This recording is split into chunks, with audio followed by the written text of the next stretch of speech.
તમારા બધા વતી, બધા જ વિદ્યાર્થીઓ વતી, સમગ્ર વિદ્યા જગત ભાવનગરનું છે એના વતી પ્રણામ કરીને હરિસિંહ પાવર યુનિવર્સિટી સાગરના કુલાધિપતિ અને આપણા બધાના માર્ગદર્શક શુભેચ્છક એવા આદરણીય જાની સાહેબ આજે એમની જર્ની વિશે, એમની મુસાફરી વિશે, એમની યાત્રા વિશે વાત કરવાના છે. ભાઈ જનકભાઈને હું વિનંતી કરું કે આદરણીય જાની સાહેબનો થોડો પરિચય આપે, પછી આપણે જાની સાહેબની વાત સાંભળીએ. જનકભાઈ. જાની સાહેબને સૌથી પહેલા પ્રણામ કરું છું.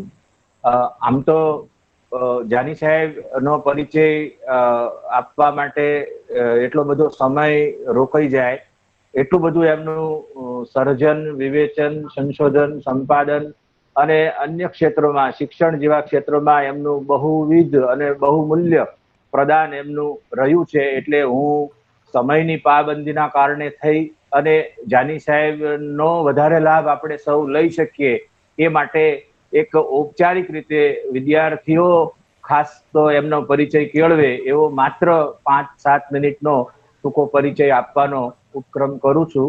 સૌ પ્રથમ તો આપણા ભાષા સાહિત્ય ભવનના ઉપક્રમે આ જે કોર્સ વર્કમાં જાની સાહેબનું આજે આપણને વ્યાખ્યાન મળે છે એ સૌથી મોટી ઉપલબ્ધિ છે.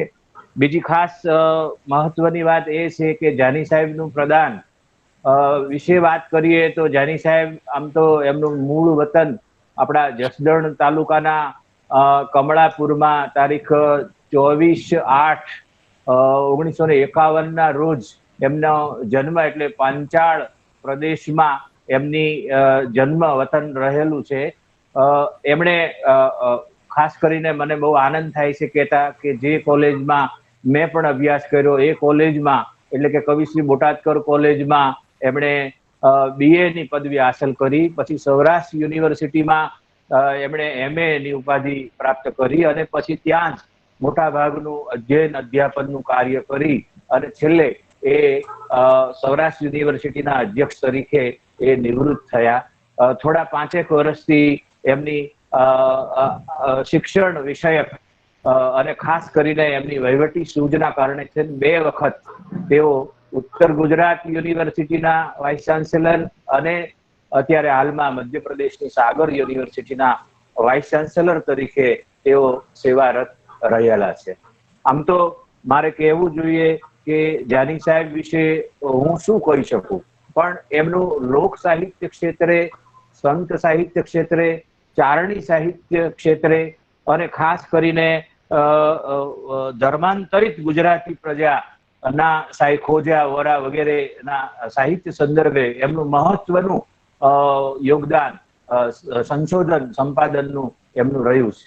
એને એ બધા કરતા વિશેષ યોગદાન એમનું અત્યારે જે ખાસ કરીને ડાયસ્પોરા સાહિત્યનું એ સંશોધન સંપાદન કરી રહ્યા છે એ સૌથી વિશેષ મોટામાં મોટું સંપાદન રહ્યું છે. મારી પાસે કેટલીક ઉપલબ્ધ કૃતિઓ એમની મળી છે એમના સંશોધન સંપાદનના ક્ષેત્રે, તો હું આપને એના દર્શન કરાવીને જૈન સાહિત્યનું સૌથી મોટું એમણે સંશોધન અને સંપાદનનું કાર્ય એમણે ભરતેશ્વર બાહુબલી રાસ જેવી કૃતિ આપણને આપીને, એ પછી પણ જૈન સાહિત્ય ક્ષેત્રે એમણે વસ્તુપાળ અને તેજપાળના સંદર્ભે પણ સરસ મજાનું એમણે કામ કરેલું છે. અત્યારે હાલમાં જો આપણે કહી શકીએ તો જૈન રિસર્ચ સેન્ટર અને સૌરાષ્ટ્ર યુનિવર્સિટીના સંયુક્ત ઉપક્રમે 16 સતીઓ એટલે કે મહાસત ગાથાના 3 વ્યાખ્યાનો એમના આપણને મળ્યા છે. હજી પણ આપણને 16 વ્યાખ્યાનો આપણને મળવાના છે. ફેસબુકના માધ્યમથી આપણે સૌ જાણીને એમનું સંશોધન મૂલક અથવા સંશોધનની જે નૂતન દ્રષ્ટિ એમની જે રહેલી છે એનો લાભ આપણે સૌ મળે છે. એમનું મહત્વનું ખાસ તો એમણે સંત સાહિત્ય ક્ષેત્રમાં પદ ભજનની સૂચિનું પણ કામ આ સરસ રીતે આપણને મળી આવે છે. ભાલણની કાવ્ય કૃતિઓના સંદર્ભે પણ આપણને એક મહત્વનું પુસ્તક હું તમારી સામે રજૂ કરીને એમાં એમની વિશેષતાઓ રહેલી છે, પણ સમયના અભાવે એના વિશે પછી વાત નથી કરતો. પણ પુસ્તકનું દર્શન કરીને આપણે જોઈ શકીએ છીએ. ભાલણનું રામ વિવાખ્યાન પણ આપણને એમનું સંપાદનનું એક મહત્વનું પુસ્તક આપણને મળે છે.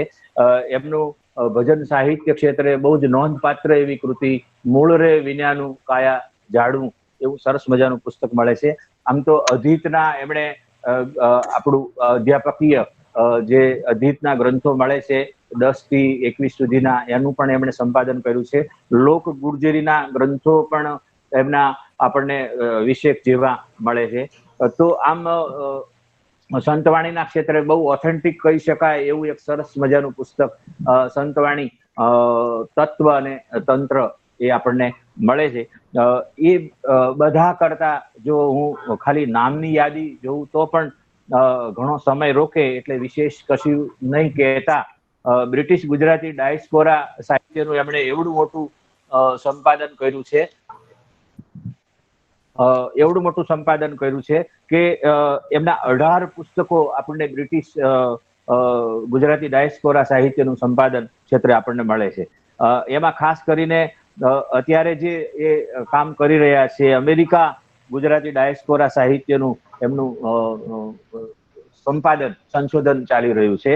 એમાં એમણે લગભગ 8 ગ્રંથો પણ અત્યારે હાલમાં તૈયાર થઈ ચુક્યા છે. એમાં ખાસ તો આનંદરાવ લિંગાયતનું ડાયસ્પોરા વાર્તા વિશ્વ એ આપણને ધ્યાન પાત્ર છે. આમ શિક્ષણ વિષયક સ્વાધ્યાય વિષયક પણ એમના સંશોધન ગ્રંથો પણ આપણને ખાસ મળે છે. એટલે વિશેષ કશી ચર્ચા નહીં કરતા હાલમાં તેઓ મુંબઈ સમાચારમાં બુધવારની જે ધર્મતેજ પૂર્તિ છે એમાં પણ આપણને મધ્યકાલીન ગુજરાતી સાહિત્યની સ્ત્રી વિષયક નારી વિષયક મધ્યકાળની જે સ્ત્રી વિષયક રચનાઓ છે એનું એમણે સરસ મજાનું એવું સંશોધન સંપાદન કરી રહ્યા છે. આમ જાની સાહેબનું બહુવિધ રીતે સંશોધન સંપાદન અને ખાસ કરીને આસ્વાદમૂલક આપણી મધ્યકાલીન સાહિત્ય જે દ્રષ્ટિ છે એમાં એમનું મહત્વનું યોગદાન અને પ્રદાન રહ્યું છે. મારી દ્રષ્ટિએ જાની સાહેબ એવા વિશાળ પટમાં અને ખાસ કરીને આપણને મધ્યકાલીન સાહિત્ય ક્ષેત્રે જ્યારે સૌથી ઓછું કામ થઈ રહ્યું છે ત્યારે મધ્યકાળના મહારથી તરીકે મારી દ્રષ્ટિએ તેઓ સતત સંશોધન ના ક્ષેત્રમાં બહુ જ વ્યાપક મૂલકતાને પ્રગટ કરનારા એવા સંશોધક રહ્યા છે. આજની આપણા સૌની ઉપલબ્ધિ એ છે કે આવા એક મધ્યકાલીન ચારણી સાહિત્ય, સંત સાહિત્ય અને ધર્માંતરિત પ્રજાના સાહિત્યનું સંશોધન ક્ષેત્રે બહુ મોટું ઊંડું પ્રદાન કરનાર આપણને સૌને વક્તા મળ્યા છે. ત્યારે જાની સાહેબના ચરણોમાં વંદન કરીને આજે માસોત્તમ માસે શુભકારણી માસાના માસે પુણ્ય પવિત્રકારી શ્રાવણ માસે કૃષ્ણ પક્ષે પંચમ્યામ સતિથો વાસરોત્યહ ભૃગુ શુક્રવાસરે યથા વર્તમાન નક્ષત્ર યોગ કર્ણ લગ્ન મુહૂર્ત સંવાહી એવં ગુણગણ વશિષ્ઠમ વશિષ્ઠાયામ શુભ પુણ્ય તિથો અમુક નામોચ્ચારણ અમુક ગોત્રો નમઃ બળવંતરાય કલ્યાણરાય ધ્યાની નિમિત્તમ પ્રવચન પુરુષ્યતે. જાની સાહેબને નમસ્કાર કરીને એમનું વ્યાખ્યાન સાંભળવા માટે ખૂબ જ આપણે સૌ ઉદ્યુક્ત છીએ. ધન્યવાદ જાની સાહેબ. ધન્યવાદ જનકભાઈ. જાની સાહેબ આપ હેતુપૂર્વક બોટાદથી જનક આપના વિશે વાત કરે ને એવું અમે ઈચ્છ્યું હતું, કેમ કે એ રીતે એ વારસદાર છે, પાંચાળ પંથકનો એ વારસદાર છે આપનો. તો હવે આપણે જાની સાહેબને વિનંતી કરીએ. જાની સાહેબનો અવાજ નથી આવતો, સાઉન્ડ નથી આવતો જાની સાહેબનો. હવે આવે છે. યસ. તો કરબદ્ધ વિનંતી આપને જાની સાહેબ કે આપ આપની વાત માંડો અને અમને બધાને આપની જર્ની મુસાફરીમાં સાથે લઈ જાઓ. નવા મુસાફરો છે બધા.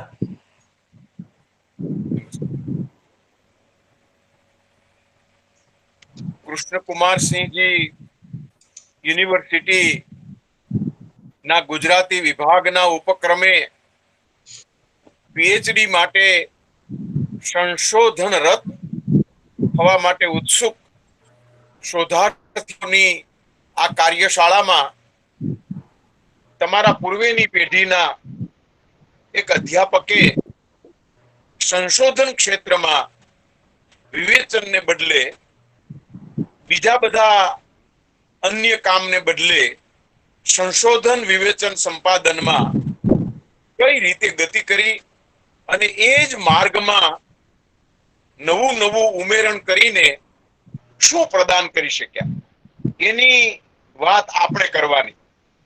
મેઘાણીની એક વાર્તામાં એક યુવતી ઓળીપો કરતી હોય છે, બધા સુંદર ડિઝાઇન ને રંગોળી કરતી હોય છે.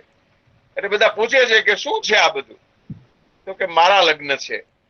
એના લગ્નની બધી કામગીરી, એનું આનંદ, એનો ઉત્સવ, એની ઉજવણી, એની શોભા પોતાને કરવાની છે.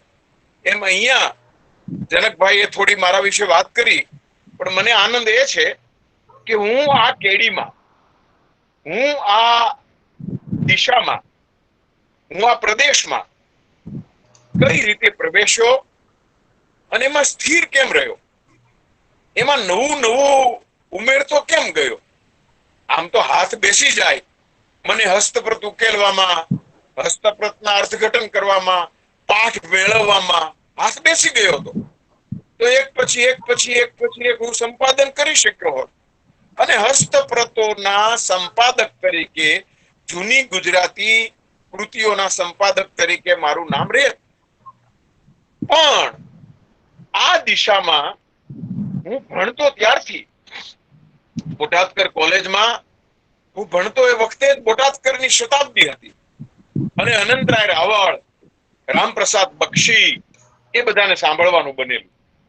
ત્યારથી મનમાં થયું કે ભારતીય દ્રષ્ટિબિંદુથી, ભારતીય દ્રષ્ટિકોણથી સાહિત્યની મૂલવણી થવી જોઈએ.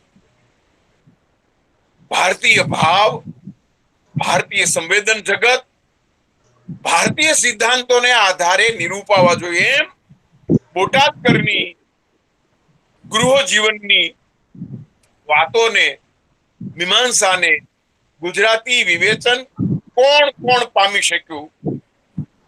આવો બહુ મુદ્દો, નાનો વિદ્યાર્થી હતો હજી હું તો, એફવાયમાં વિનોદ જોશી પ્રીમાં અમે બધા ભણતા હતા ત્યારે આ બધા મનમાં આવેલા. અમે તો એ વખતે સુરેશ જોશીથી પ્રભાવિત, ભૂપેન્દ્રભાઈ દવે એના વિશે વાત કરતા હોય, એના બધા કોટેશન પણ અમને યાદ હોય, કથોપકથન વાંચતા હોઈએ, ક્ષિતિજના અંકો વાંચતા હોઈએ. એટલે એક બાજુથી આધુનિક સાહિત્ય, પશ્ચિમનું સાહિત્ય, એનાથી પ્રભાવિત, એના વિવેચનથી, સર્જનથી, આધુનિક સાહિત્યથી પ્રભાવિત. પણ આ મનમાં એક બીજ પડ્યું અને પછી અમે ઉપેન્દ્રભાઈ સાથે ચર્ચા કરીએ, દવે સાહેબના ઘેરે જઈએ, વાતો કરીએ, જ્યાં મેળા હોય ત્યાં, કોલેજમાં, લાઇબ્રેરીમાં કલાકો સુધી એની સાથે સત્સંગ ચાલતો. અને અમારે જેસી મણિયાર હતા એ વખતે, ત્રિકમભાઈ પટેલ આવે અમદાવાદથી વિવેકાનંદ કોલેજમાંથી, એની સાથે. તો એફવાય, એસવાય, ટીવાય દરમિયાન તો મનમાં એક સ્પષ્ટ દિશા થઈ ગઈ કે વિવેચનમાં પણ સંશોધન અગત્યનું છે. વિવેચન તો થઈ શકે, તમે કૃતિ વાંચી, કોઈ એક પશ્ચિમનો અભિગમ લીધો અને તમે વિવેચન કરો, પણ અભ્યાસકાળ દરમિયાન અને કૌટુંબિક વારસો પણ પ્રાચીન, મધ્યકાલીન ધાર્મિક કૃતિઓ, આખ્યાનો, એના પાઠ કરવાનો, એના આસ્વાદ કરાવવાનો યજમાનો સમક્ષ, આવો પણ એક વારસો. અને દાદાજીના દાદા મોટા લહિયા હતા, એટલે ઘરમાં હસ્તપ્રતો પણ ઘણી બધી પ્રાચીન, હાથની લખેલી એમની. એટલે એ બધી ગોઠવવાની, વાંચતા શીખવાની. તો બીએ થયો એ દરમિયાન પ્રાચીન હસ્તપ્રતોની લિપિનો ખ્યાલ, હસ્તપ્રતોની જાળવણીનો ખ્યાલ અને સંશોધન શું કહેવાય એની વાત, ભારતીય અભિગમથી મૂલ્યાંકન શું કહેવાય એની વાત અને પાશ્ચાત્ય શું કહેવાય એની વાત, આ બધી ભાથામાં રાખીને હું આવ્યો રાજકોટ. એમએમાં. જાની સાહેબ એક જ મિનિટ અટકાવું, એક સેકન્ડ માટે અટકાવું આપને? હા હા સાહેબ, પાછળ જે લાઈટ છે ને આપના રૂમમાં, હા આપના રૂમમાં પાછળ બેકગ્રાઉન્ડમાં જે લાઈટ છે ને, એ જો લાઈટ ચાલુ હોય તો બંધ થશે ને, તો આપનો ચહેરો થોડોક વધારે સારી રીતે દેખાશે. ઓકે ઓકે, કરી નાખો. પાછળની જે લાઈટ છે ને, સમજાઈ ગયું.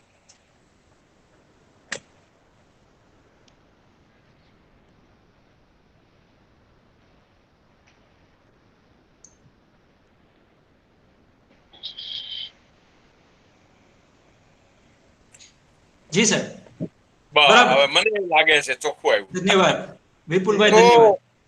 MA માં પ્રવેશ મેળવ્યો ત્યારે પુષ્કર ચંદ્રવાકર, ઉપેન્દ્ર પંડ્યા, આ બધા દિગ્ગજો, ઈશ્વરભાઈ દવે, ભાનુપ્રસાદ પંડ્યા, આ બધા પ્રોફેસરો, નટુભાઈ રાજપરા, હસમુખ દોશી, આ બધા પ્રોફેસરો પાસે ભણવાનું, જુદા જુદા વિષયો. અને એમાં ઈશ્વરભાઈ દવે મધ્યકાલીન સાહિત્યની વાત કરતા હોય, આખ્યાન પરંપરાની વાત કરતા હોય, પુષ્કર ચંદ્રવાકર લોક સાહિત્યની, ચારણી સાહિત્યની વાત કરતા હોય, અને મારો પોતાનો કમળાપુરનો બાજુનું પારેવાળા ગામ ચારણી સાહિત્યનો, ભોંયરાનો, ચારણોની બોલીનો, ચારણી સાહિત્યનો પણ મને ખ્યાલ, હરિરસ મોઢે. એટલે પુષ્કરભાઈ રાજી થયા. રતુદાન રોહડિયા સાથે સત્સંગ, એવો કેટલોગ બનાવતા હતા. એટલે હું ફ્રી હોઉં તો એને કેટલોગ બનાવવામાં હસ્તપ્રતનું મદદ કરું. ઈશ્વરભાઈ ખૂબ રાજી થયા કે આ છોકરાને તો હસ્તપ્રત વાંચતા આવડે છે. એટલે મને અનુકૂળ હોય ત્યારે હોસ્ટેલને બદલે, ઘેરે જવાને બદલે રતુદાન રોહડિયા સાથે બેસીને, પુષ્કરભાઈ સાથે બેસીને, ઈશ્વરભાઈ દવે સાથે બેસીને, ભાનુપ્રસાદ પંડ્યાની કોલેજે, કુંડલિયા કોલેજ જઈને, હસમુખ દોશી પાસે, આ બધા પાસે તમને આશ્ચર્ય થશે, મારા અધ્યાપનના કલાકો પછીના દરરોજના 2-4 કલાક આ કોઈને કોઈ પ્રોફેસર સાથે ગાળું, લાઇબ્રેરીમાં ગાળું, હસ્તપ્રત ભંડારમાં ગાળું. એટલે ભણતા ભણતા મને આ બધા કામમાં એટલી બધી રુચિ પડવા માંડી કે લગભગ પહેલા સત્રમાં, એટલે કે 6 મહિના પછી લગભગ હસ્તપ્રત ભંડારની કામગીરી કરવા માટે હું 9:30 આવી જાઉં. અમારા લેક્ચર તો મોડા શરૂ થવાના હોય, પણ એની સાથે કામ કરવું, એના પ્રૂફ જોઉં. ઈશ્વરભાઈના પુસ્તકો છપાતા હોય તો એના પ્રૂફ જોઉં. પુષ્કરભાઈ કઈ કામ કરતા હોય તેની સાથે ચર્ચા થાય. અને એ વખતે મારી પાસે રામાવળા, છકડિયા દુહા આપણે જેને કહીએ છીએ, એટલે મેં એની વાત કરી તો મને કે આ તો બહુ બહુ મહત્વની વસ્તુ છે, આને રાખજે. એ મારી પાસે રાખેલું. ચંચી મહેતા, ભોગીલાલ સાંડેસરા, રચી શાહ, કેકા શાસ્ત્રી, હરિવલ્લભ ભાયાણી, મારા 2 વર્ષના ગાળા દરમિયાન આ 6 વિદ્વાનોને મેં સતત સાંભળ્યા. રમણભાઈ શાહ 4 વખત આવેલા હોય, કેકા શાસ્ત્રી પણ 5-6 વખત, તે તો પાછા વિઝિટિંગ ફેલો તરીકે પણ આવ્યા હતા. 2 અઠવાડિયા સુધી રોકાયા હતા. હરિવલ્લભ ભાયાણી, આ બધા વિદ્વાનોને સાંભળવાનું બને, એની સાથે વાતચીત કરવાનું બને. અને ભવનમાં એક તેજસ્વી વિદ્યાર્થી તરીકે નહીં, માત્ર નિયમિત ભણનારા અને રસ લેનારા વિદ્યાર્થી તરીકે નહીં, પણ ભવનની કામગીરીમાં, વહીવટી નહીં, શૈક્ષણિક કામગીરીમાં કોઈક પરિસંવાદો. એ સમય દરમિયાન 21 દિવસની ગ્રીષ્મ શિબિર ઈશ્વરભાઈ યોજેલી હતી, તો એની બધી જ વ્યવસ્થા કરવાનું વારે બન્યું. એને કારણે પરમાર સાહેબ થી માંડીને અનેક જુદા એ વખતના ગવર્મેન્ટ કોલેજના વિદ્વાન પ્રોફેસરો બધા અને એમાં આવેલા. ને એમાં એ વખતે રમેશ દવે સાહેબ તાજા અધ્યાપક પણ આવેલા. તો આ બધાને મારે મળવાનું બન્યું. એટલે ભણવાનું પૂરું થયું ત્યાં સુધીમાં તો લગભગ હસ્તપ્રતનું કામ મેં શરૂ કરી દીધું. એટલે તમને આશ્ચર્ય થશે, મારું કામ જેવું પૂરું થયું ભણવાનું, તરત જ રજાઓમાં મને હસ્તપ્રતની કામગીરી માટે, ફિલ્ડ વર્ક માટે ઈશ્વરભાઈએ રતુદાન સાથે મોકલી દીધો. એટલે એને કારણે ચારણી અવાજ આવે છે, ચારણી સાહિત્યની હસ્તપ્રતો મેળવી. ભાયણી સાહેબને મળવાનું થયું. મારો PhD નો વિષય તો હું ભણતો એ દરમિયાન મેં નક્કી કરી લીધો હતો. તમને આશ્ચર્ય થશે, MA નું રિઝલ્ટ આવે, પરીક્ષા આવે, એ દરમિયાન મેં મારો PhD નો વિષય નક્કી કરીને એના અંગે સંદર્ભો ભેગા કરી દીધેલા. મેં વિષય લીધેલો ગુજરાતી નવલકથામાં નાયક નાયિકાની વિભાવના. મેં તમને કહ્યું કે મને રસ હતો આધુનિક સાહિત્યમાં, પશ્ચિમના સાહિત્યમાં, કથા સાહિત્યમાં. એટલે સુરેશ જોશીને અમે સાંભળવા જઈએ, બરોડા ગયા હોય તો સુરેશ જોશીના વ્યાખ્યાનો હું, અનામિક શાહ, યજ્ઞેશભાઈ રાજકોટમાં ગોઠવીએ. સુરેશભાઈ સાથે અમારો એટલો ઘનિષ્ઠ સંબંધ કે એક વિદ્યાર્થી અવસ્થામાં અમે લોકો બધા ભણતા, પણ એના વ્યાખ્યાન ગોઠવી. સુરેશભાઈ આવે એના 6 દિવસના વ્યાખ્યાન હોય, રિલકે ઉપર, બોદલેર ઉપર. એ જમાનામાં અમે વિદ્યાર્થી અવસ્થામાં, એટલે અમારી રુચિ આમ હતી, કામ આ કરતો હતો. એટલે મેં વિષય રાખી લીધેલો કે નાયક નાયિકા ગોવર્ધન રામથી માંડીને આ બક્ષી સુધીમાં આવા બદલાણા કેમ? સમાજ તો બદલાણો નથી, કારણ કે એ વખતે સોશિયોલોજીમાં મને ખૂબ રસ હતો, સમાજશાસ્ત્રના પ્રોફેસરો સાથે સંપર્ક સંબંધ, અને તરત જ મેં આ વિષય નક્કી કરીને મારું કામ પણ શરૂ કરી દીધેલું. અને વેકેશનમાં હસ્તપ્રતો મેળવી ભાયણી સાહેબને મળવાનું થતું, ભોગીલાલ સાંડેસરાને, રમણલાલ શાહને. અને જેવું રિઝલ્ટ આવ્યું, બીજે જ દિવસે એ જમાનામાં પ્રિન્સિપાલ ગવર્મેન્ટ કોલેજમાં લોકલ એપોઇન્ટમેન્ટથી અધ્યાપકને ભરી શકતા હતા. એટલે મને અધ્યાપક તરીકે ધર્મેન્દ્ર કોલેજમાં લઈ લીધો. ઉપેન્દ્રભાઈ બહુ મારા ઉપર બહુ સ્નેહ, અપત્ય વાત્સલ્ય. હું ત્યાં લેક્ચરર થઈ ગયો, આ બાજુ પીએચડી નું કામ ચાલે, અને સવારની કોલેજ, બપોર પછી યુનિવર્સિટી આવીને હસ્તપ્રતનું કામ કર્યું. તો ઈશ્વરભાઈ કીધું કે આ બહુ સરસ તમે હસ્તપ્રતનું કરો છો, તો એમાં પણ તમને અમે કશુંક ચૂકવીશું. એટલે આર્થિક ફાયદો તો થતો, પણ મને ગમતું કામ થતું. પુષ્કરભાઈ તો પછી નિવૃત્તિ નીકળી ગયા હતા, જયમલભાઈ આવતા, એને કારણે જયમલ પરમાર સાથે મારો સંબંધ ત્યારથી વધુ ગાઢ થયો. અને એ વખતે નિરંજન રાજ્યગુરુ અભ્યાસ માટે જોડાયેલા, અમારા સાથી જવાહર ગઢવી અમારી સાથે, પછી વિનોદ જોશી આવેલા. એટલે આ બધા વિદ્યાર્થીઓ પણ તેજસ્વી કારકિર્દી વાળા, મારો પણ સંશોધનમાં રસ. અને તમને આશ્ચર્ય થશે, પહેલું વર્ષ મેં કર્યું ત્યાં પ્રી આર્ટ્સ બંધ થઈ ગયું. એટલે હું તો સરપ્લસ પણ ન થાવ, કારણ કે કાયમી હતો નહીં. પણ ત્યાં જ ગુજરાતી ભાષા સાહિત્ય ભવનમાં હસ્તપ્રત વિભાગમાં મને નિરીક્ષક સંશોધક તરીકે, રિસર્ચ ઓફિસર તરીકે નિમણૂક આપી દીધી યુનિવર્સિટી. કામ તો કરતો જ તો, અને કામ ચાલુ હતું. પછી એ જમાનામાં મેં એ વખતે કેટલોગ આખું તૈયાર કર્યું, અને એ મારું કેટલોગ નું કામ 4 વર્ષ સુધી ચાલ્યું. ચારણી સાહિત્ય પ્રદીપ, બધી જ હસ્તપ્રતોનો પરિચય, બધી હસ્તપ્રતોનું પહેલી લીટી શું, કેટલા પાનાની, કઈ લિપિમાં, કઈ સાલની, ક્યાંથી મળેલી છે, આમ ચારણી સાહિત્યની હસ્તપ્રતોનો આખો અંદાજ મારી પાસે આવી. એ દરમિયાન પીએચડી પણ પૂરું થઈ ગયું. અને ભાયણી સાહેબ સાથે હસ્તપ્રતની કામગીરી માટે એલડી ઇન્ડોલોજીમાં જાઓ, કારણ કે અમારે હસ્તપ્રત ભંડાર વિકસાવવો હતો, એલડી ઇન્ડોલોજી જેવો બનાવવો હતો, ભોજે વિદ્યાભવન જેવો બનાવવો હતો. એટલે આ બધા સ્વપ્ન લઈને હું પ્રારંભથી જ એલડી ઇન્સ્ટિટ્યૂટ ઓફ ઇન્ડોલોજી, ભોજે વિદ્યાભવન અને ભાયણી સાહેબ, આ લોકોની સાથે સંપર્કમાં આવ્યો. હસ્તપ્રત નિરીક્ષકે કામ કરું, મારું પીએચડી પૂરું થયું, અને હું રોપાયો હસ્તપ્રત વાચનની કામગીરી. મારો એન્કાઉન્ટર, મારો મુકાબલો હસ્તપ્રત વિદ્યાની કાર્યશાળામાં હું ત્યાં જોડાયો ભાયણી સાહેબ પાસે. એ ત્યાં એલડી ઇન્સ્ટિટ્યૂટ ઓફ ઇન્ડોલોજીમાં 21 દિવસની કાર્યશાળા હતી. મારે એમાં વિદ્યાર્થી તરીકે જોડાવાનું હતું. એ દરમિયાન કનુભાઈ શેઠ, દલસુખ માલવણીયા, આ બધાના શાસ્ત્રીના સંપર્કમાં આવીને હસ્તપ્રત સંપાદન કરવી જોઈએ. અને એવી કામગીરી તમે લ્યો, તમે બળવંતભાઈ આવા અભ્યાસી છો, તમારી પાસે સમય છે, દ્રષ્ટિ છે, તો એવું કઈ કામ હાથમાં લ્યો કે જે તમે ઐતિહાસિક રીતે તમારું પ્રદાન ગણાય. તો એ વખતે મને 78-79 ભાયણી સાહેબે ભરતેશ્વર બાહુબલી રાસની હસ્તપ્રત મુનિ જીન વિજયજી વાળી, આને સંપાદિત કરો, બીજી પ્રાચ્ય વિદ્યા મંદિરમાંથી મેળવો. તમને આશ્ચર્ય થશે, મેં એ કામ સ્વીકારી લીધું, કામ શરૂ કરી દીધું. એ માટે રમણલાલજી શાહને મળું, જૈનના અર્થઘટનો માટે, ત્રિષષ્ઠી સલાકા પુરુષ વાંચું, એના અર્થો મળે નહીં, સીતારામ લાલસનો રાજસ્થાનીનો શબ્દકોશ, અને એ સમયની આપણી ભાષા ઈસવીસન 1180 ની હસ્તપ્રત. પણ હસ્તપ્રત એ કૃતિ 1180 ની, પણ હસ્તપ્રત 13માં 14માં સૈકાની. એટલે ઘણા એમાં શબ્દો રાજસ્થાની પણ હતા. એ કામ મેં શરૂ કર્યું, અને યુનિવર્સિટીમાં અધ્યાપકની જગ્યા ખાલી પડતા હું એમાં અધ્યાપક તરીકે પસંદ થયો. એટલે ઈસવીસન 1979માં તો હું યુનિવર્સિટીમાં અધ્યાપક પદે થઈ ગયો.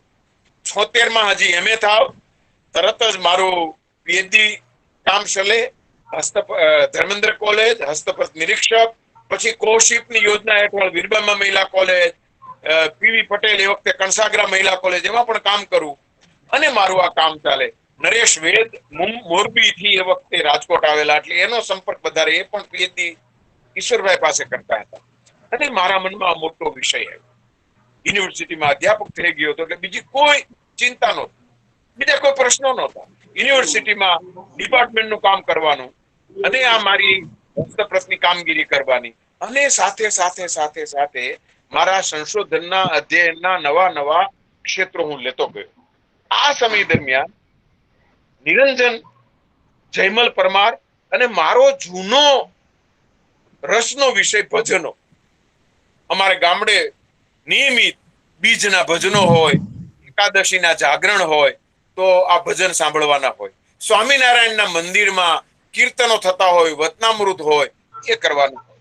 તો જુઓ, પ્રાચીન હસ્તપ્રત, ચારણી સાહિત્ય હસ્તપ્રત ભંડાર, આ બે કામગીરી કરતા કરતા પીએચડી ને મૂકી દઈને આ બે ક્ષેત્રમાં કામ કરતા કરતા મારો નિરંજનભાઈ, એને કારણે મકરંદભાઈ, આ બધાનો સંબંધ અને ભજનનું કામ નિરંજન કરતા હોય, એના પીએચડી થતું હોય, જયમલભાઈને ત્યાં બેઠા હોઈએ, અને અમારા મનમાં પ્રશ્ન થયો કે આ ભજનો કેમ આપણા ઇતિહાસમાં ક્યાંય છે નહીં?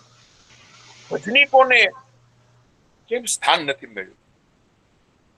મૂળદાસ હોય, દાસી જીવન હોય, રવિ સાહેબ હોય, પણ બીજા જેને ગૌણ કહીને બાજુએ રાખ્યા છે એ મહત્વના છે. જ્ઞાન માર્ગી એનું પાસું કેમ આપણે લેતા નથી? આ પ્રશ્ન મનમાં થયા. ત્યારે સાહિત્ય કોષ રચાતો હતો, એટલે જયમલભાઈને અમે પ્રશ્ન કર્યો કે આ સાહિત્ય કોષમાં એન્ટ્રી છે કે નહીં, પૂછાવીએ. તો કે તમે પૂછો. એટલે અમે પૂછાયું નિરંજનભાઈ, અમે તો ના આવી કે ના, ભજન કરતાઓને અમે કોષમાં સામેલ કર્યા નથી. અને આપણે તો યુવાન એ વખતે, તમે બધા જે પીએચડી કરો છો એ ઉંમરના, એટલે મારો 51માં જન્મ અને 78માં તો હું યુનિવર્સિટીમાં, એટલે એકદમ young boy at the time. ભણાવવાનું, ભણવાનું, વાંચવાનું, બીજું કામ નહીં. અને મારી સામે આવા આદર્શ જાયન્ટ સ્કોલર, એની ઓથે બહુ સરસ વાત કરી એક વખત નરેશભાઈએ કે બળવંતભાઈ, મોટે ભાગે મોટા મહાનુભાવોની છાયામાં રહીને આપણે ઉછરી શકતા નથી, ઉજરી શકતા નથી. એની છાયામાં, એની પ્રતિષ્ઠામાં, એના પ્રભાવમાં આપણે દબાઈ જઈએ છીએ. પણ તમારી બાબતમાં એવું બન્યું કે તમે એ લોકોની સાથે એ સમયથી જ કામ કરવા લાગ્યા. ભૂપેન્દ્રભાઈ હોય કે પુષ્કરભાઈ હોય કે ઈશ્વરભાઈ દવે હોય, તમે એની સાથોસાથ એ સમયે ક્રિયાશીલ રહ્યા. એટલે તમારામાં આ ભાવ ન રહ્યો, એને કારણે તમે જયમલભાઈની સાથે ચર્ચા કરી, પછી અમે પત્ર લખ્યો અને ફરિયાદ કરી ગુજરાત સરકારને પણ કે કેમ આ તમે આને દાન આપ્યું છે, પૈસા આપ્યા છે, પણ એમાં આપણા જે ભજન કવિઓ છે એને તો સમાવતા નથી. એને સમાવવા માટે આદેશ કરવો જોઈએ. ધારાસભામાં પ્રશ્ન પૂછાવરાયો અને બહુ ચર્ચા લાંબી થઈ. અને અમારા પત્રને કારણે એ ભાયણી સાહેબને અમે કન્સલ્ટ કરતા હતા. ભાયણી સાહેબની ચડામણી નહોતી. ભાયણી સાહેબ કઈ એમાં નકારાત્મક રસ લેતા નહોતા, પણ અમારી વાત એને સાચી લાગી.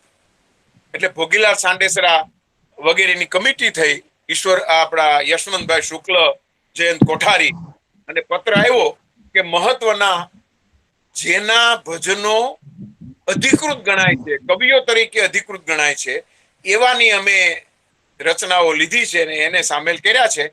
બાકી આમાં ઓથેન્ટિસિટીના અને ઓથરશિપના પ્રશ્નો છે, એટલે તમામ ભજનીકો અને ભજન કવિઓને અમે આમાં સામેલ કર્યા નથી. એ એક નવો પ્રોજેક્ટ છે, નવું કામ છે, એમ કરીને વાત કરી. એટલે એ સમયે મેં દર્શકને ફરિયાદ કરી.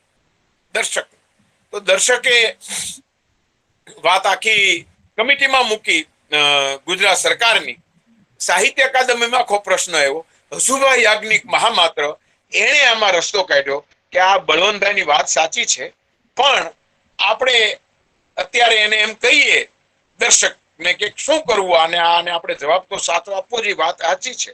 તો તમને આશ્ચર્ય થશે, એણે એમ કહ્યું કેટલા ભજન કરતાઓ છે, એના કેટલા ભજનો છે, કેટલા સંગ્રહો છે, એની એક સૂચિ આપો, પછી આને કઈ રીતે સમાવવા માટે શું કરવું એનું નક્કી કરીએ. આટલો 4 પાનાનો જવાબ આવ્યો. હું તો રાજી થઈ ગયો. એટલે મેં કીધું કે આ કામ હું કરી આપીશ. મેં સંમતિ પાઠવી. પછી ખબર પડી નિરંજનભાઈને મેં ચર્ચા કરી કે આ તો બધું વિદ્યાપીઠમાં હોય. તો શનિવારની અમારે રજા હોય, પહેલા અને ત્રીજા શનિવારની. તો એ સમયે ગાંઠના ખર્ચે એસટીમાં વહેલી સવારની બસમાં બેસીને જઈએ, ત્યાં 8:30-9 પહોંચી જઈએ, વિદ્યાપીઠની લાઇબ્રેરીમાં આખો દિવસ કામ કરીએ, એના સંગ્રહોની યાદી કરીએ, પછી સાંજે પાછા આવીએ, વળી પાછા જઈએ. એમ કરીને 3 મહિનાને અંતે 1890 થી 1980 સુધીના ભજન સંગ્રહોની યાદી તૈયાર કરી. અને પછી કીધું કે આટલા ભજન સંગ્રહો છે, તો કે આમાંથી 10 કાઢીને એની અંદરના ભજનોની સૂચિ કરો.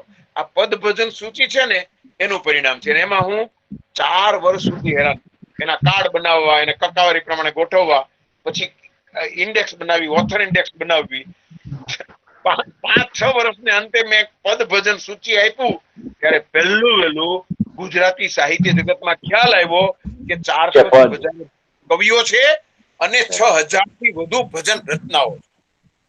ગુજરાતી સાહિત્યના ઇતિહાસમાં આ પદ ભજન સૂચિને કારણે સાહિત્ય અકાદમીએ પ્રકાશિત એને કારણે ખ્યાલ આવ્યો કે આટલા બધા ભજન કર્તાઓ છે. આ તો 10 સંગ્રહના, હજી બીજા 240 સંગ્રહ તો બાકી છે. ભજન સાહિત્યને ગુજરાતી સાહિત્યના અભ્યાસનું, અધ્યયનનું સાધન બનાવવું જોઈએ. અમારી સામે 2 જ પુસ્તકો હતા, સોરઠી સંતવાણી અને સતકેરી વાણી. રાજેન્દ્રસિંહ રાયજાદા થોડુંક કામ કરે, મકરંદભાઈ કામ કરે. આ સિવાય સંત સાહિત્યની અંદર લગભગ અભ્યાસ નહીવત થતો. અને એ સમયે દર્શકને મેં કહ્યું કે આનો સેમિનાર કરીએ. એટલે ભીમોરામાં દર્શકના કહેવાથી સંત વાણી વિશે, ભજન સાહિત્ય વિશે પહેલો વહેલો સેમિનાર થયો. અને એમાં પ્રોસિડિંગ્સ, એમાં ભજન વિશેના લેખો, ભજન પંથની સંતવાણી, અને એનામ કરીને પહેલું વહેલું ગુજરાતી સાહિત્યમાં ભજનના સ્વરૂપને બધીથી સાંકળીને આ પદથી કઈ રીતે જુદું છે, કીર્તનથી કઈ રીતે જુદું છે, અને કઈ રીતે ભજન એક ઓટોનોમસ ફોર્મ છે, એ આપણે ગુજરાતી સાહિત્યના ઇતિહાસમાં આ સેમિનારથી સ્થાપિત કર્યું. અને સંશોધન જગતની અંદર એને સ્વીકૃતિ મળી, એને પ્રવેશ મળ્યો, સાહિત્યના અભ્યાસની અંદર એને સ્થાન મળ્યું. પછી તો સંત સાહિત્ય મારા એટલો બધો અભ્યાસનો વિષય બન્યું. એના વિશેના મારા ઘણા પુસ્તકો પ્રકાશિત થયા. સંત વાણીનો આસ્વાદ, ગુજરાતી કવિતાનો આસ્વાદ કરીએ છીએ એમ ન થાય. એટલે મેં કેવી રીતે આસ્વાદ કરાવાય, એમાં શું જોવાનું હોય, કઈ રીતે જોવાનું હોય, એમ કરીને મેં એના મૂળ રે વિનાનું કાયા ઝાડું એમ કરીને 51 ભજનોનો આસ્વાદ કરાવ્યો. અને ખબર પડી કે કવિતાનો આસ્વાદ જુદી વસ્તુ છે અને ભજનનો આસ્વાદ જુદી વસ્તુ. એટલે ભજનનો આસ્વાદ કરાવ્યો હતો મકરંદભાઈએ, કરાવ્યો હતો મેઘાણીએ, પણ મેં સાહિત્યિક દ્રષ્ટિકોણથી, ફિલોસોફિકલ દ્રષ્ટિકોણથી અને સાંપ્રદાયિક દ્રષ્ટિકોણથી, એ ત્રણેય, ત્યાં સાંપ્રદાયિક હતા અને ફિલોસોફી હતું, મેં એને એમાં સામેલ કરીને પ્રથમ વખત આ બધા જયમલભાઈ છાપતા હતા, મકરંદભાઈ જોતા હતા, નિરંજન સાથે ચર્ચા કરીને આ પુસ્તક થયું. એ પછી પણ મારું ભજનના સ્વાધ્યાયનું કામ ચાલ્યું. તો આમ સંત વાણીના પ્રદેશમાં આવવાનું થયું અને સંત સાહિત્ય વિશે પદ ભજન સૂચિ, આ સંત સાહિત્ય વિમર્શ, આ મૂળ રે વિનાનું કાયા ઝાડવું, બીજા પણ સંત વાણીના પદો, બ્રહ્માનંદનું રે સગ પણ હરિવરનું સાચું એમ કરીને સંપાદન કર્યું. તો આવા સંત સાહિત્યના, પદ સાહિત્યના આસ્વાદના મેં સંપાદનો કર્યા સંશોધનમૂલક દ્રષ્ટિબિંદુથી. આમાં મેં પાઠ નિશ્ચિત કર્યા છે. માત્ર ભજન આમાં હતું છાપી માર્યું એમ નહીં. એના ઓરલ ટ્રેડિશનમાં કયો પાઠ છે, એનો અર્થ શું થાય, કયો પાઠ અધિકૃત છે, એમ કરીને ટેક્સ્ટ ફિક્સ કરી આપી. સુરેશ દલાલ રાજી થયા અને એને એ કહ્યું. તો સંત સાહિત્ય અભ્યાસનો વિષય બન્યું. પછી તો મેં અત્યારે નિવૃત્ત થયો એટલે મેં 6000 ભજનો અકારાદિ ક્રમે, સર્જકના અકારાદિ ક્રમે અને સર્જકના અકારાદિ ક્રમની અંદર ભજનો પણ અકારાદિ ક્રમે ગોઠવીને 6000 ભજનોનું લગભગ 3-4 પાનાના 3-4 ગ્રંથો, વોલ્યુમ અત્યારે પ્રકાશિત થઈ રહ્યા છે. હું એના પ્રૂફ જોઉં છું. પણ પ્રથમ વખત અધિકૃત રીતે, શાસ્ત્રીય રીતે સંપાદિત થયેલા ભજનોના પદ ભજન સૂચિ, પછી એ ભજનના સંગ્રહો આવશે, ભજનના આસ્વાદ આવશે એની થિયરી આપી. મેં રૂપાવેલ કંઠસ્થ પરંપરામાં અહીંયા રાજસ્થાનમાં એમ છે તો એનો પાઠ નિશ્ચિત કર્યો. એટલે આવા કથામૂલક ભજનોના પાઠ ફિક્સ કર્યા અને સંત સાહિત્યને રસનો વિષય બનાવીને મેં કામ મારું અવિરતપણે ચાલુ રાખ્યું. સમાંતરે ચારણી સાહિત્યમાં રસ હોવાને કારણે મેં કરશનદાસ બાલિયા કૃત ચારણી કવિતા મેં લીધી. એ કરશનદાસ બાલિયા બરડા વિસ્તારના કવિ અને એણે આવી ચારણી પદ નરસિંહની જેમ જ પદો રચેલા એટલે એ પદો સંપાદિત કર્યા. મેં ચારણી સુદામા ચરિત્ર સંપાદિત કર્યું અને કહ્યું કે આખ્યાનની પરંપરા આપણી છે મધ્યકાલીન ગુજરાતી, એની સમાંતરે ચારણી પરંપરા ચાલી છે. મેઘાણીએ લખ્યું છે કે રાજ દરબારમાં ઓખાહરણ લાંગીદાસ મેળુનું જ વંચાય, પ્રેમાનંદનું ન વંચાય. એટલે એ ઓખાહરણ ઈશ્વરભાઈ સંપાદિત કરતા હતા. એટલે ત્યારે મને ખ્યાલ આવ્યો એટલે મેં પછી સુદામા ચરિત્ર લીધું. પછી મારા વિદ્યાર્થી અમાદાન રોહડિયા પાસે જાલંધર પુરાણ, સભા પર્વ બધા આખ્યાન એડિટ કરાવ્યા. તમને આશ્ચર્ય થશે જનકભાઈ, મધ્યકાલીન ગુજરાતીની સમાંતરે એ જ વિષયના ચારણી આખ્યાનો મળે છે. એનો ટોન અને એનો સૂર અને સ્વર તદ્દન જુદા છે. તો ચારણી સાહિત્ય આગવું છે, અનોખું છે. એ એસ્ટાબ્લિશ કરતા મેં આવા સંપાદનો કર્યા અને પછી એસ્ટાબ્લિશ કર્યું કે ચારણી સાહિત્ય રાજ્યાશ્રિત છે પણ તથ્યાશ્રિત છે. એ ખુશામતનું સાહિત્ય નથી, એ પ્રશંસાનું સાહિત્ય નથી. એમાં જે વાત મુકાય છે એ સાચી મુકાય છે. એને જોયું છે, એને અનુભવ્યું છે અને એને એમ લાગ્યું છે કે આ કેવું એટલે એ કે છે અને મોઢામોઢ સંભળાવે છે કરીને રાજ્યાશ્રિત તથા તથ્યાશ્રિત. આ બધું ચાલતું હતું. આ દરમિયાન બે ચારણી સાહિત્ય હસ્તપદ ભંડાર માટે સરકારમાં અરજી કરી. નેશનલ આર્કાઇવ્સમાં અરજી નામંજૂર થઈ. લેટર આવ્યો કે આ તો દફતર ભંડાર ભવનનું રેકોર્ડ કહેવાય, આ મેન્યુસ્ક્રિપ્ટોલોજીમાં ન આવે. એટલે હું પાછો ત્યાં ગયો. એ વખતે કપિલા વાત છે, કપિલાજી, વિજયદાન દેથા, કોમલ કોઠારી, આ બધા એ બધાના ઇન્દિરા ગાંધી આર્ટ સેન્ટર બન્યું હતું. એના બધા કમિટીના માણસો ને મેં ના પાડી એટલે હું અપીલમાં ગયો ત્યાં. અને એ આ બધું એ વખતથી મારા સ્વભાવમાં કેમ ના આપે એટલે ગયો અને કપિલાજીને મેં સમજાવ્યું કે આ ચારણી બારડિક ટેક્સ્ટ છે, એની હસ્તપ્રતોનું સ્વરૂપ ચોપડા જેવું હોય પણ એને ચોપડા ન ગણાય, એ હસ્તપ્રત જ છે. એને હસ્તપ્રત તરીકે ટ્રીટ કરવી જોઈએ અને એમાં આવી બધી ટેક્સ્ટ છે. બધી લઈ ગયો, સમજાવ્યું. તો મને કે પણ આવું તો કીધું જ નથી. મેન્યુસ્ક્રિપ્ટોલોજીમાં આવી હસ્તપ્રત તાડપત્રની વાત છે, બીજી બધી વાત છે, પણ આ વાત નથી. You should give us. એટલે તમે એનું પેપર આપો. તમને આશ્ચર્ય થશે મહેન્દ્રસિંહ, એ જમાનામાં મેં કેકા શાસ્ત્રીને, ભાયણી સાહેબને મળીને ઇન્ડિજિનસ અને ઓટોનોમસ સ્ટેટસ ઓફ બારડિક મેન્યુસ્ક્રિપ્ટ નામનું આખું પેપર તૈયાર કર્યું. 1.5 વર્ષ એ પેપર તૈયાર કરતા થયું મને, કારણ કે અંગ્રેજીમાં કરવું, બધી વિગતો મેળવવી, આ કરવી. અને પછી એ લોકોએ સ્વીકાર્યું અને અમને 18 લાખ રૂપિયાની ગ્રાન્ટ આપી. એટલા અને એ નિમિત્તે મેં બારડિક મેન્યુસ્ક્રિપ્ટોલોજીની થિયરી આપી. તો થિયોરિટિકલ વાત કહેવાનો આ નિમિત્તે મને સમય મળ્યો અને એમાં મેં ચારણી સાહિત્ય વિમર્શ નામનું એક પુસ્તક લખ્યું. પછી મેં વખત બલંદ, મને આ ઇતિહાસના પ્રોફેસર, સોશિયોલોજીના પ્રોફેસર સાથે બહુ સંબંધ. એટલે જાની સાહેબને હું કહું, કોરાટ સાહેબને ત્યાં આવું એટલે વાત કહું કે ભાવનગરનો ઇતિહાસ મેં કીધું ચારણી સાહિત્યમાં મળે છે. મને કે સાહિત્યને આમાં ન લેવાનું હોય, અમારે આમ બધા તરછોડે, અવગણે, અવહેલના કરે, ઠેકડી ઉડાડે. મેં પછી એ હાથમાં લીધું રતુદાન સાથે મળીને અને પછી આખું એડિટ કરીને એના અર્થો તારવીને એની ગોહિલ વંશ એટલે ક્યારે એની શું ચર્ચા બધું આપીને કોરાટ સાહેબને આપતા પહેલા મેં જાની સાહેબને આપ્યું કે સાહેબ આમાં તમે મને જોઈ દો, ભાવનગરના તમારા ઇતિહાસમાં એવું શું છે અને આમાં એવું શું છે, બેયમાં ક્યાં ખોટું છે, શું છે, તમે મને ચકાસીને આની પ્રસ્તાવના લખ્યા. કોરાટ સાહેબે પણ જોયું, આપણા એસવી જાનીએ જોયું અને એની પ્રસ્તાવના લખી દીધી એને. અને એને કીધું કે ચારણી સાહિત્યની ઐતિહાસિક વિષયવાળી કૃતિઓ ઇતિહાસ લેખન માટે અવલોકવી જોઈએ. ખૂટતી કડીઓ એમાંથી મળશે. આમાં પણ મને ભાવનગરના ઇતિહાસની ઘણી ખૂટતી કડીઓ મળી છે એવું કોરાટ સાહેબે.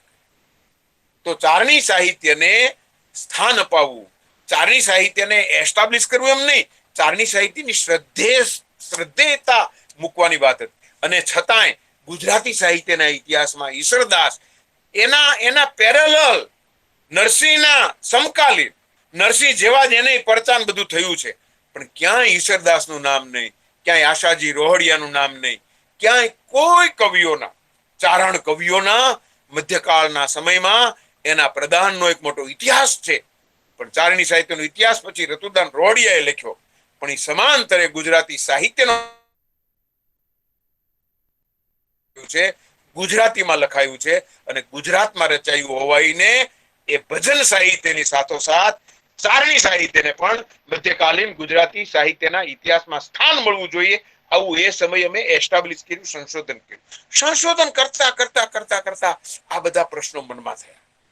સમાંતરે લોક સાહિત્યનું કામ મારું ચાલે અને ભાયણી સાહેબ સાથે રહીને મેં આ રામાવાળા કંઠસ્થ પરંપરાનું રામાયણ સુઈ હરદાસના છકડિયા દોહાઓ અત્યારે પુનઃમુદ્રિત થઈ રહ્યું છે અકાદમી દ્વારા, પણ એ વખતે ભાયણી સાહેબે આની પ્રસ્તાવના લખી અને ભાયણી સાહેબે કહ્યું કે રામાયણ કંઠસ્થ પરંપરાનું આ એક આપણી મોટી દેણગી છે. આમ લોક સાહિત્યમાં જયમલ પરમારને લોક સાહિત્યના સમારંભોમાં જોવું નહીં.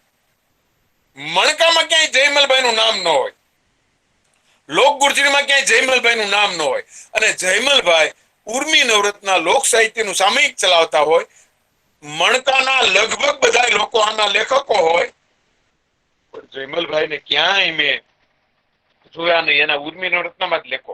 પરિણામે જયમલભાઈનું ક્યાંય આપણા એકેડેમિક ફિલ્ડમાં લોક સાહિત્યકાર જયમલભાઈ એવું 1978 મેં ક્યાંય જોયું નહોતું. જયમલભાઈનું આપણી લોક સંસ્કૃતિ પુસ્તક ડોલરાય માકરની પ્રસ્તાવના, પણ ક્યાંય કોઈ કોટ કરતા હોય એને આલેખતા હોય, આ વસ્તુ મને ગમી નહીં. એટલે મેં અકાદમીને કીધું કે લોક સાહિત્ય વિશેના જયમલભાઈના લેખો આપણે સંપાદિત કરવા જોઈએ. એમાં લોકગીત વિશે, લોક સાહિત્ય થિયરી વિશે, અને એની થિયરી લોક સાહિત્ય તળ પ્રદેશનું છે એને આધારે ઉપસાવેલી છે. એને પશ્ચિમના ચોપડા વાંચીને સિદ્ધાંત નથી બાંધ્યા, એને અહીંનું સાહિત્ય વાંચીને અહીંના સાહિત્યને આધારે સિદ્ધાંત બનાવ્યો છે. તો આપણે એને લક્ષમાં લેવો જોઈએ. અને એ વખતે જોરાવરસિંહ જાદવની આ બધાની તો આ બધા મોટા માથાઓ એની ઠેકડી ઉડાડતા હતા. જોરાવરસિંહ જાદવનું આખું પુસ્તક રદ કરો એમ કીધું હતું. અરે ભાઈ, લોકકથા કઈ રીતે, લોકકથા 1000 રીતે સંપાદિત થાય અને રીટોલ્ડ જ થયું છે. પશ્ચિમમાં ગ્રીમ બંધુએ જે વાર્તા મૂકી એ પણ રીટોલ્ડ જ છે, પણ કોઈ સમજે નહીં.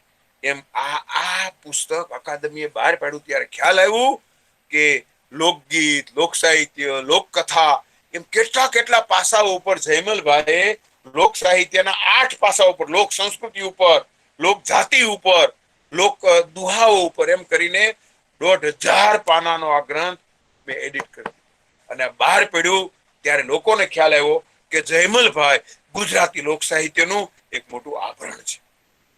જયમલભાઈ હતા જ, પણ સામયિકમાં પુરાયેલું. જયમલભાઈ સંત સાહિત્ય, ચારણી સાહિત્ય અને લોક સાહિત્યને કારણે ધીરે ધીરે ધીરે એમાં કામ કરતા કરતા મને એમ થયું કે આ વહીવંચા બારોટની વહીઓ પણ માત્ર વહી નથી, એમાં જાતિનો ઇતિહાસ છે એમ નહીં, એમાં કલ્ચરલ હિસ્ટ્રી પણ છે. કેવા ઘરેણા, કેવા ખાનપાન, કેવા વસ્ત્રો, કયા રૂટ હતા, એ પ્રશસ્તિ કાવ્યો, એમાં દુહાઓ પણ છે, એમાં કોણે જાત્રા કરીને શું ફળવાયું એવું પણ છે. અને વહીવંચા બારોટોની વહીઓનો અભ્યાસ કરીને એક આખું પુસ્તક કર્યું. તો આમ સંશોધનમાં હજુ પ્રારંભનું મારું ભરતેશ્વર બાહુબલી રાસ તો 11 વર્ષ સુધી ચાલ્યું કામ. મેં 77 લીધેલું, એ 97 બહાર પડ્યું, 96 બહાર પડ્યું. એટલે 11 વર્ષ સુધી મારો એની પાછળ સમય ગયો.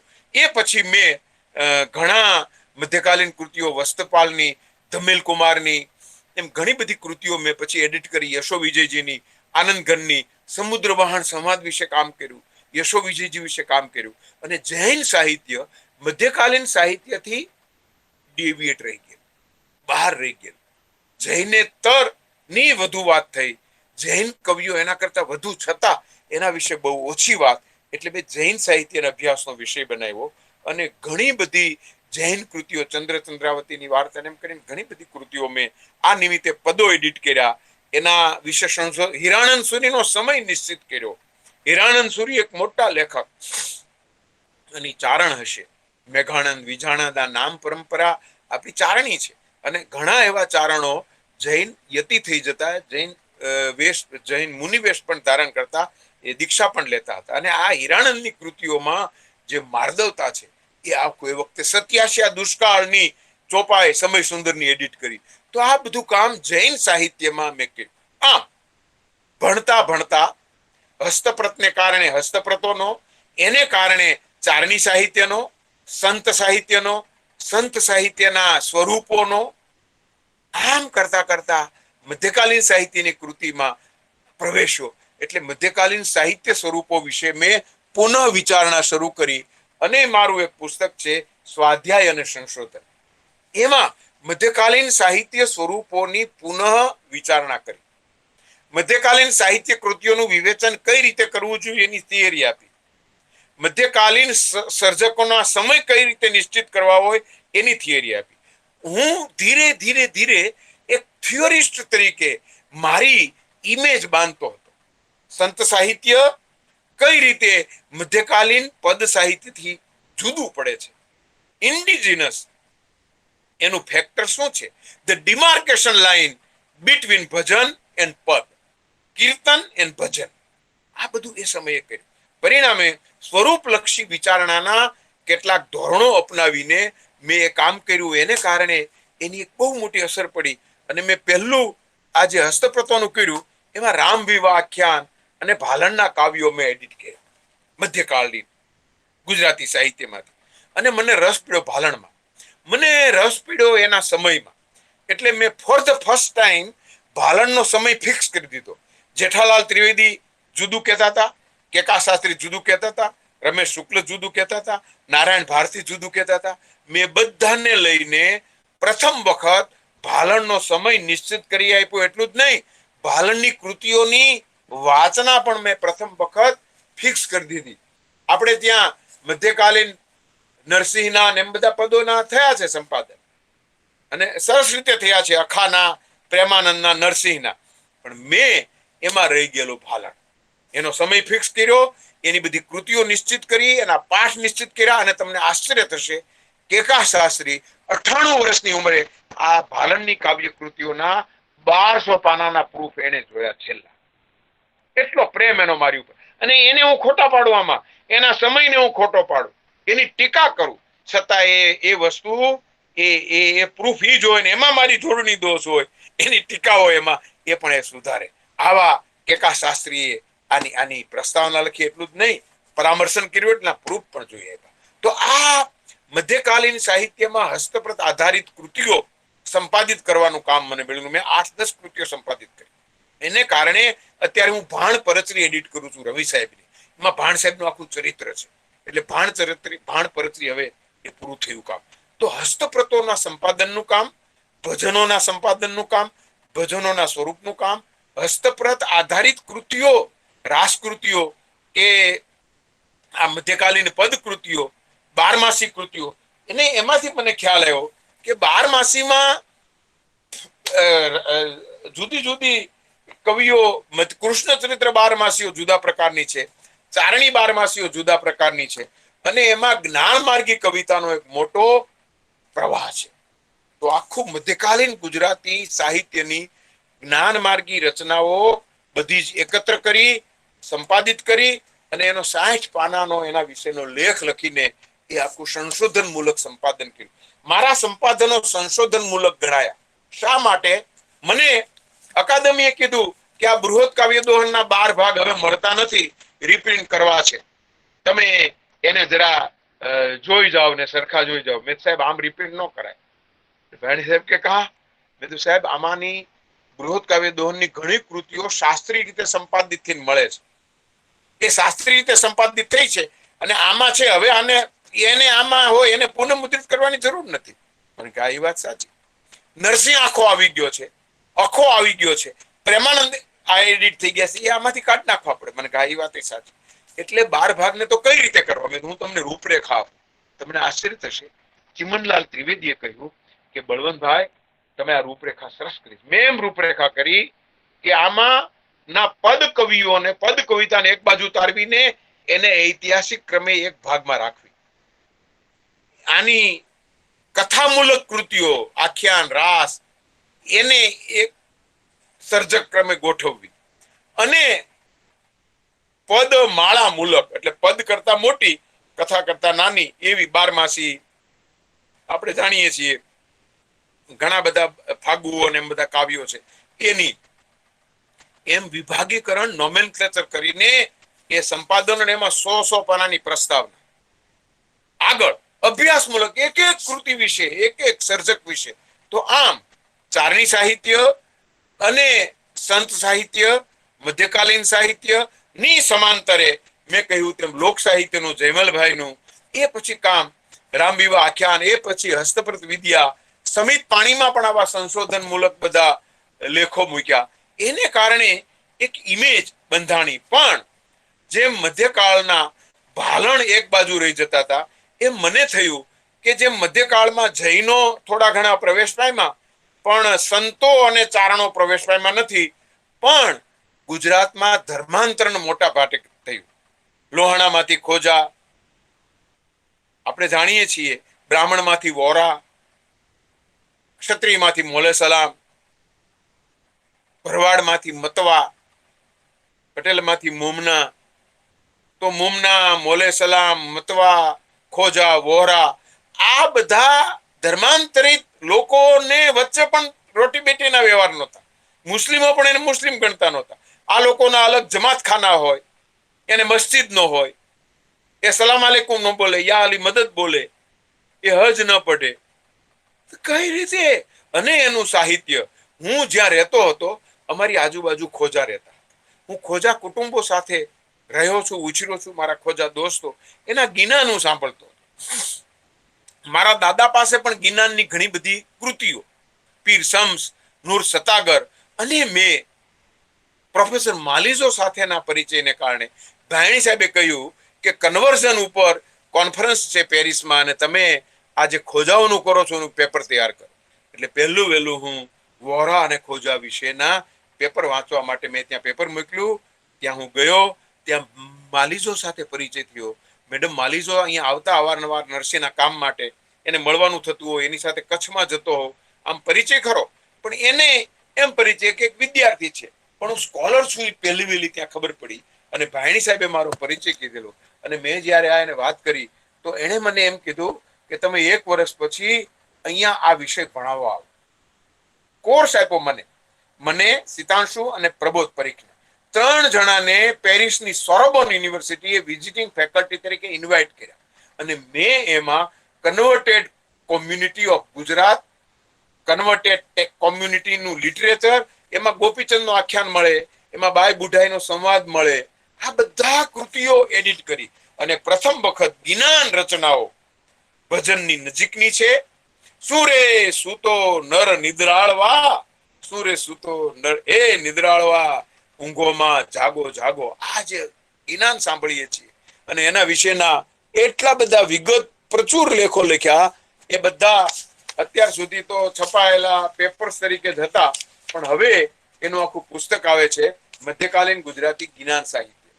એ બધા સંપાદનો આવશે ત્યારે ખ્યાલ આવશે કે મધ્યકાલીન ગુજરાતીમાં ઉમેરણ રૂપ આ 3 પ્રવાહ, મધ્યકાલીન ગુજરાતી, બૃહદ મધ્યકાલીન ગુજરાતી સાહિત્યનો ઇતિહાસ હું લખી રહ્યો છું.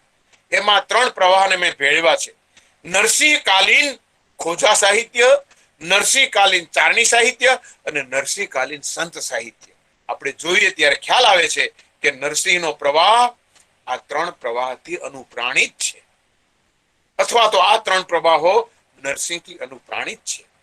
આ કમ્પોઝિટ કલ્ચર, આપણી સંમિશ્રિત સંસ્કૃતિ મધ્યકાલીન ગુજરાતી સાહિત્યના ઇતિહાસમાં નોંધાણી નથી. મને સદભાગ્યે પ્રારંભથી એટલે કે 77-78 થી સંશોધનની દિશા સાંપડી. એ દિશામાં કોઈ એક વર્તુળમાં હું પુરાઈ ન રહ્યો. મેં મધ્યકાલીન હસ્તપ્રત વિશે કામ કર્યું. મેં હસ્તપ્રત વિદ્યા ઉપરનું આખું પુસ્તક લખ્યું. મધ્યકાલીન ગુજરાતી હસ્તપ્રતોનું સ્વરૂપ શું, એને સંપાદિત કઈ રીતે કરવી, એનો અભ્યાસ કઈ રીતે કરવો, ક્યાં ક્યાં હસ્તપ્રત ભંડારો છે, એમાં કેવી હસ્તપ્રતો છે, એનો આખો સ્ટડી કરતું પુસ્તક આપ્યું.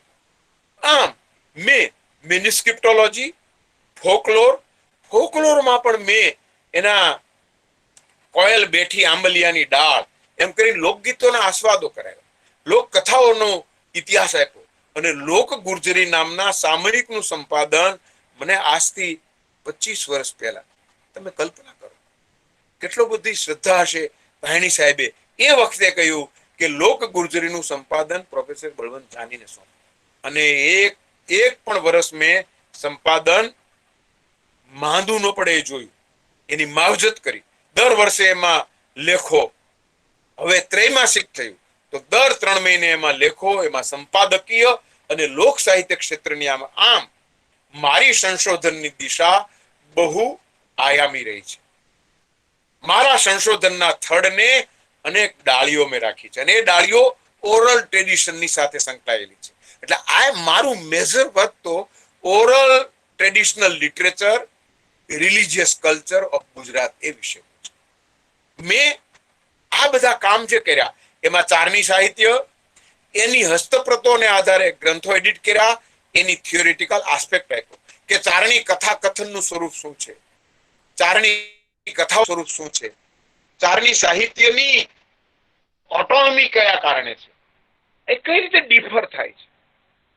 એવી રીતે સંત સાહિત્ય, તો સંત વાણી કઈ રીતે મધ્યકાલીન ગુજરાતી પદ કવિતાથી નજીક અને મધ્યકાલીન પદ કવિતાથી નજીક અને કઈ રીતે લોક કવિતાથી નજીક છે.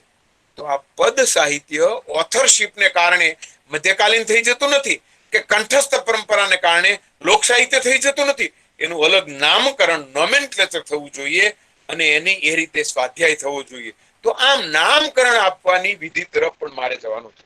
મને ખૂબ આનંદ થયો કે આજે આ બધું 2-3 દિવસથી હું વિચારું છું ત્યારે ખ્યાલ આવે છે કે બહુ આયામી સંશોધન કાર્યની અંદર હું વળગેલો રહ્યો અને એને કારણે આ બધા કામમાં એટલા બધા કામ થયા. હમણાં મેં ભાયણી સાહેબ, કેકા શાસ્ત્રી અને ભોગીલાલ સાંડેસરા આ ત્રણેય વિશે કામ કર્યું કે આ ત્રણેયની સંશોધનની વિભાવના શું છે, સંશોધનનું સ્વરૂપ શું છે અને શું કામ કર્યું.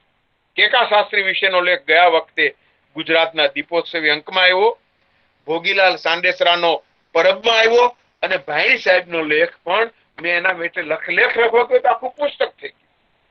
એટલું બધું એનું સંશોધન મૂલક આખું કામ થયું છે એના વિશે કીધું. તો મને ખ્યાલ આવ્યો કે મારી ઉપર પ્રચ્છન્નપણે ભોગીલાલ સાંડેસરા, હરિવલ્લભ ભાયાણી, કેકા શાસ્ત્રીએ કરેલા કામ નો પ્રભાવ રહ્યો. બીજી બાજુ મકરંદભાઈ, નિરંજન રાજગુરુ સાથે રહીને કામ કરવાને કારણે એ મિત્રો નાથાલાલ ગોહિલ, મનોજભાઈ રાવલ સાથે સતત વિમર્શને કારણે એ વિશે કામ રહ્યું. ચારણી સાહિત્યમાં જયમલભાઈ સંત સાહિત્યમાં સાથે હતા પણ ચારણીમાં પણ હતા. એને કારણે પછી રતુદાન રોહડિયા સાથે વર્ષો સુધી મેં કામ કર્યું રહ્યો અને અંબાદાન સાથે પણ વર્ષો. એને કારણે ચારણી સાહિત્યની દિશા, આમ ચારણી સાહિત્ય, લોક સાહિત્ય, સંત સાહિત્ય, મધ્યકાલીન ગુજરાતી સાહિત્ય વિશે સતત કામ કરતા આ ધર્માંતરિત ગુજરાતી પ્રજાનું સાહિત્ય પણ એમાં આવ્યું. પરિણામે મધ્યકાળ નો એક સાંસ્કૃતિક ઇતિહાસ મારી સમક્ષ આવ્યો. અને આ સ્થિતિમાં હું જ્યારે ઉત્તર ગુજરાત યુનિવર્સિટીમાં કુલપતિ પદે હતો ત્યારે સરકારે એક પ્રવાસી ભારતીય દિવસ એવો એક કમિટી બનાવી. સિંઘવી એના પ્રેસિડેન્ટ હતા અને એમાં મેમ્બર તરીકે મને એમાં સ્થાન આપ્યું. પરિણામે ખબર પડી કે સરકારની હવે ડાયસ્પોરા નીતિ બની રહી છે, ડાયસ્પોરા પોલિસી આવી રહી છે. એટલે મેં ડાયસ્પોરા સેન્ટર માંગ્યું યુજીસી પાસે, અમને મળી ગયું. હું જાણતો હતો કે હવે પછીની દિશા ડાયસ્પોરા છે. એટલે મેં ગુજરાતીમાં શું મળે છે જોયું તો 8-10 ના નામ, કોષમાં પણ 8-10 ના નામ. એટલે મેં પ્રથમ વખત બ્રિટનમાં જઈને બ્રિટનના કેટલા કવિઓ, કેટલા નિબંધકારો, કેટલા વાર્તાકારો, તો તમને આશ્ચર્ય થશે ત્યાંની અકાદમી પાસે વિપુલભાઈને મેં કીધું કેટલા કવિઓ છે, મને કહે યાદી નથી, પણ આટલા છે મેદના એમને. મેં એના ઓપિનિયનને આધારે ગુજરાત સમાચારને આધારે યાદી કરી 78 વાર્તા કવિઓ મળ્યા, 60 વાર્તાકારો મળ્યા અને 98 નિબંધકારો મળ્યા. ડાયસ્પોરા ગુજરાતી સાહિત્યનો ઇતિહાસ લખવા માટે મેં સંપાદનો શરૂ કર્યા. જનકે કીધું એમ 18 સંપાદનો અને પછી એટલા જ 22 સંપાદનો અમેરિકન ગુજરાતી ડાયસ્પોરા લિટરેચરના, એના જ આવા વોલ્યુમ, અને હવે પાકિસ્તાની લિટરેચર, આફ્રિકન લિટરેચર, એમ કરીને ડાયસ્પોરાનો એક આખો સંપુટ આવ્યો. આમ સંશોધનની મારી દિશા બહુ આયામી છે. હું એક વર્તુળમાં પુરાઈ ન રહ્યો. મને ફાવી ગયું પછી એ જ કર્યા ન કર્યું.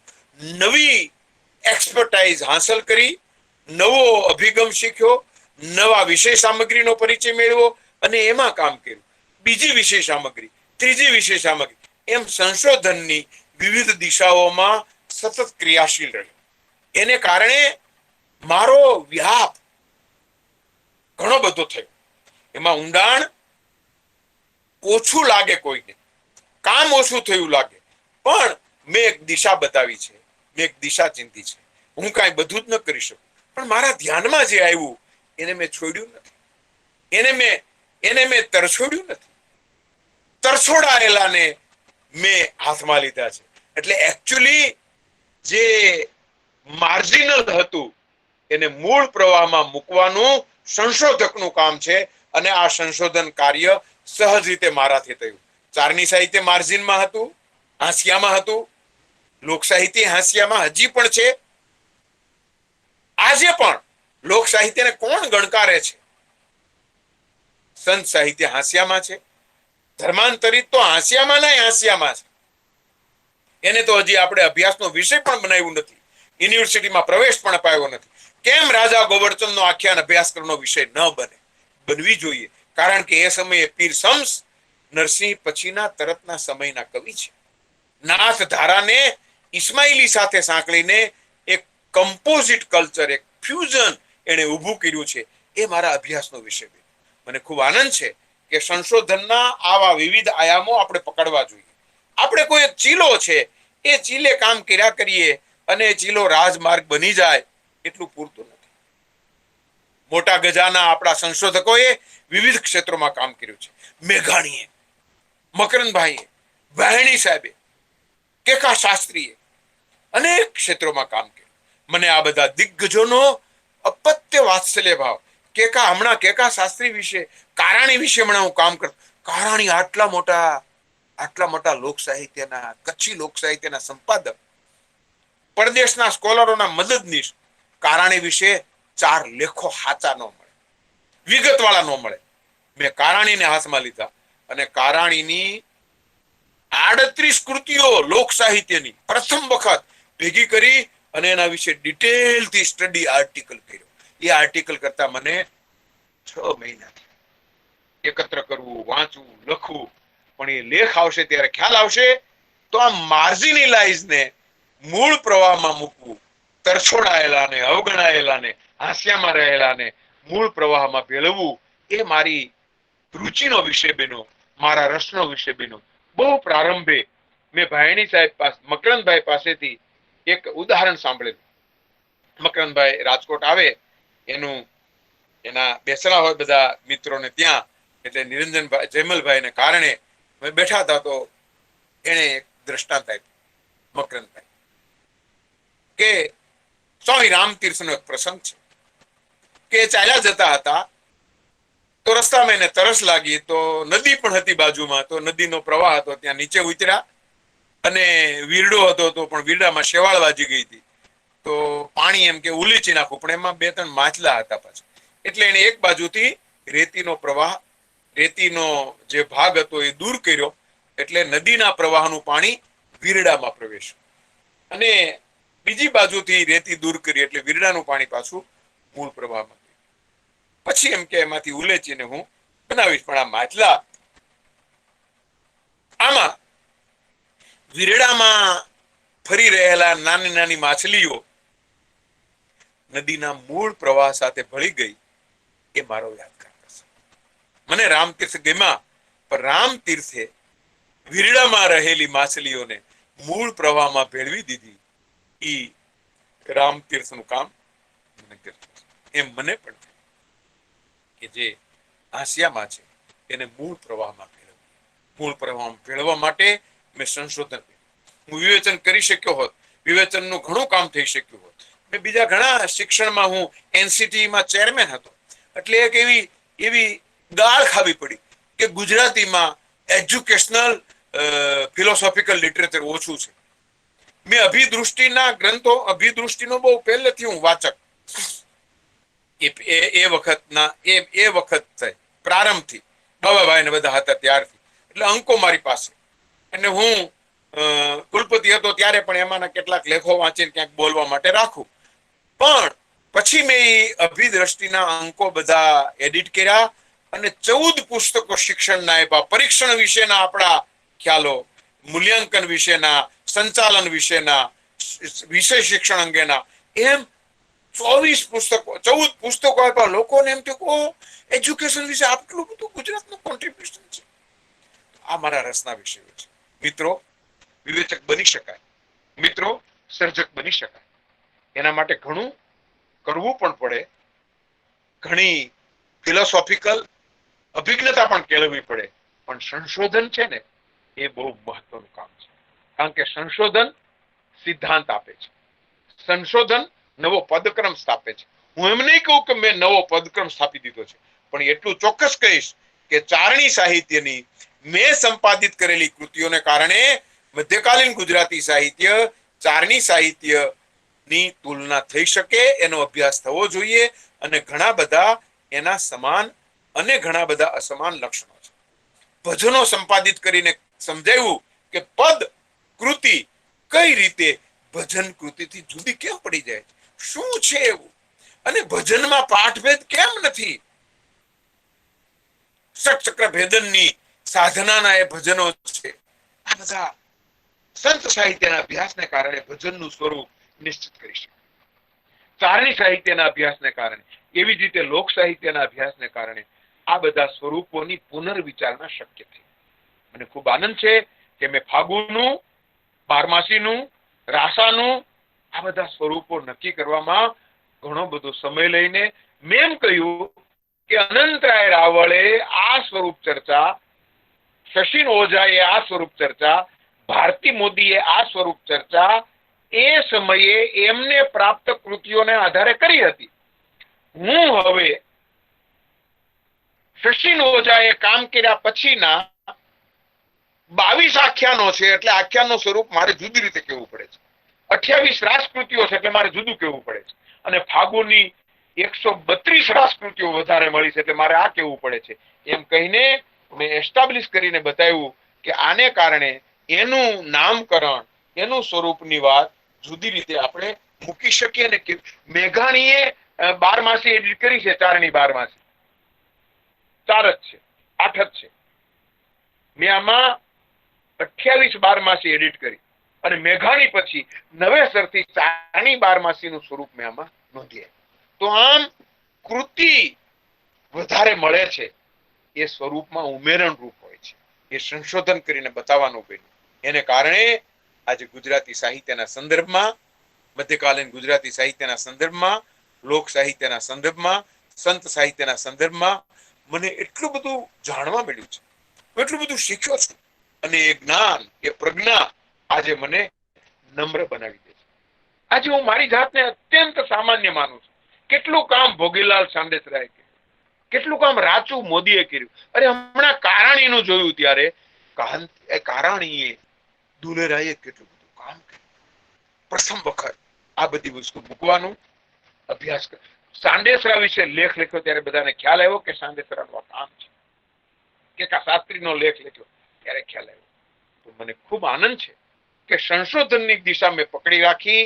એને કારણે હું ઘણા નવા પદક્રમ સ્થાપવા માટે ઉદ્યુક્ત રહ્યો. સ્થાપી શક્યો એ તો ભવિષ્ય છે, પણ ઉદ્યુક્ત રહ્યો અને મેં અપાર કામ કર્યું. આજે પણ લોકડાઉનના દિવસોમાં 16 સતીઓ વિશેનો નવો પ્રોજેક્ટ લઈને, કેમ સ્ત્રી સશક્તિકરણના સંદર્ભમાં આપણી પાસે ઋષિકાઓની વાત છે, આપણી પાસે બૌદ્ધની થિયરીની વાત છે, પણ સતીઓના સાહિત્યની, સતીઓની વાત નથી. એવી જ રીતે ચારણ આઈઓ વિશે અમે કામ હાથમાં લીધું, એ બધી વાત નથી. મારી દૃષ્ટિએ મધ્યકાળનો સ્ત્રી વર્ગ, એની પ્રજ્ઞા, એનું સશક્તિકરણનું એન્કાઉન્ટર, મુકાબલાનું સ્વરૂપ આપણા અભ્યાસનો અને આપણા આસ્વાદનો વિષય બનશે. ત્યારે મધ્યકાલીન ગુજરાતી સાહિત્યની રિદ્ધિ, મધ્યકાલીન ગુજરાતી સાહિત્યની સિદ્ધિ અને મધ્યકાલીન સાહિત્યનું પૂરું ચિત્ર આપણે આપી શકીશું. અત્યારે તો જેમ નામવર્ષીએ કહ્યું, દૂસરી પરંપરા, એમ આપણે તો આવી દૂસરી, તીસરી, ચોથી પરંપરાને અડ્યા જ નથી. હિન્દી સાહિત્યમાં નામવરસિંહે એક બીજી પરંપરા હતી, એ પુસ્તક રૂપે આપીને ઇતિહાસકારોને કીધું કે આ પરંપરા જોવી પડશે. એમ મેં આ 4 પરંપરા પર અંગુલી નિર્દેશ કર્યો છે. હું આ બધાના ખભા ઉપર છું. આવા વિદ્વાનોના અભ્યાસથી, વિદ્વાનોના અધ્યયનથી, વિદ્વાનોના સંશોધનથી પરિપ્લાવિત થયેલું મારું ચિત્ત આજે પણ 69 વર્ષની ઉંમરે પણ 8-9 કલાક કામ કરતા હું થાકતો નથી. આ મારી લાઇબ્રેરી, દીકરાએ મને અહીંયા સરસ એસી નાખી દીધું છે, પુત્ર બધું ગોઠવી દીધું છે. અને કાંઈ પણ મારે હમણાં એક એવો વિષય મેં આવ્યો, ડેવિએશન ઇન ડિવોશન. આવા વિષય ઉપર મારે લેક્ચર આપવાના છે. શું વિષય છે? Deviation in devotion. ભક્તિમાં ફંટાવાનું કોને બીનું? તો મેં 3 સંતો ગોતી કાઢ્યા. એક પૂજ્ય મોટા, અને બીજા આપણા બજરંગદાસ બાપુ અને ભોજા ભગત, આમ એને લીધા છે. પણ આ ડેવિએશન, આ ફંટાણ, એમાં બજરંગદાસ બાપુ વિશે કાંઈ મળે નહીં. મોટા વિશે તો મળ્યું, લખાઈ ગયું, પણ બજરંગદાસ બાપુ વિશે વિકિપીડિયામાં બધું ફિલ્મ ને બધું પરચા જ મળે. પણ પછી મને વિપુલભાઈને લખ્યું, 3જે દિવસે આંગળીયાથી પુસ્તક આવી ગયા. આશ્ચર્ય થશે, 8-10 કલાક બેસીને 2-3 દીમાં એના વિશેનું લખાણ તૈયાર કર્યું. અને ડેવિએશન ઇન ડિવોશન, ભક્તિમાં ફંટાવાનું આવે ને, ફંટાવાનું પણ સ્વીકારે. આ વસ્તુ મહત્વ. તમે ફંટાવો ને સાહેબ, એટલે તમને કોઈ ન સ્વીકારે. તમારે પ્રવાહમાં જ રહેવું પડે, તમારે જમાતની સાથે જ રહેવું પડે. તમે જમાતમાંથી ડેવિએટ થાવ એટલે તમારો તિરસ્કાર થાય, તમને કોઈ બોલાવે નહીં. પણ આ ફંટાણા, અને ફંટાણા તોય એને બધાએ સ્વીકાર્યા. તો ડેવિએશન ડિવોશનમાં કેમ સ્વીકાર્ય બને છે? શા માટે? એની એક વાત લખી. આવા બધા કામ થાય છે એના આનંદ સાથે. આજે આ મારી વાત કહેવા માટે આ પહેલું વહેલું મહેન્દ્રસિંહે ન કહ્યું હોત તો મેં આ બધું કર્યું છે, મને ખ્યાલ જ ના. ખરેખર એક રાજેશ મકવાણાએ મારા વિશે બ્રોશર લખ્યું ત્યારે મને ખબર પડી કે એને મારા કામને ક્લાસિફાઈડ કરીને કયા વર્ષમાં શું શું લખ્યું, બધું મૂક્યું. ત્યારે ખબર પડી કે ઓહો, એટલું બધું કામ થયું છે. મને ખૂબ આનંદ થયો. મારી શોધ યાત્રા આમ જતી હતી, પણ સિંહાવલોકન કરવાનું કીધું મહેન્દ્રસિંહ. અમારા બહુ આમ આશાસ્પદ, એમ નહીં, અમારી આશા ફળી રહી છે. એ જ રીતે કામ કરે છે. કવિ, આ બધા આખી એક પેઢી, એનો ખૂબ આનંદ છે. મને ખૂબ આનંદ છે કે મારા સંશોધન વિશે વિચારવાનું એક તાણું આ યુનિવર્સિટીએ રચી આપ્યું. મને ફાળવેલી સમય સીમા કરતા મેં સીમા ઓળંગી લીધી છે, પણ આ સીમોલ્લંઘન, નવા સીમાંકન આપણે સ્વીકાર્યું.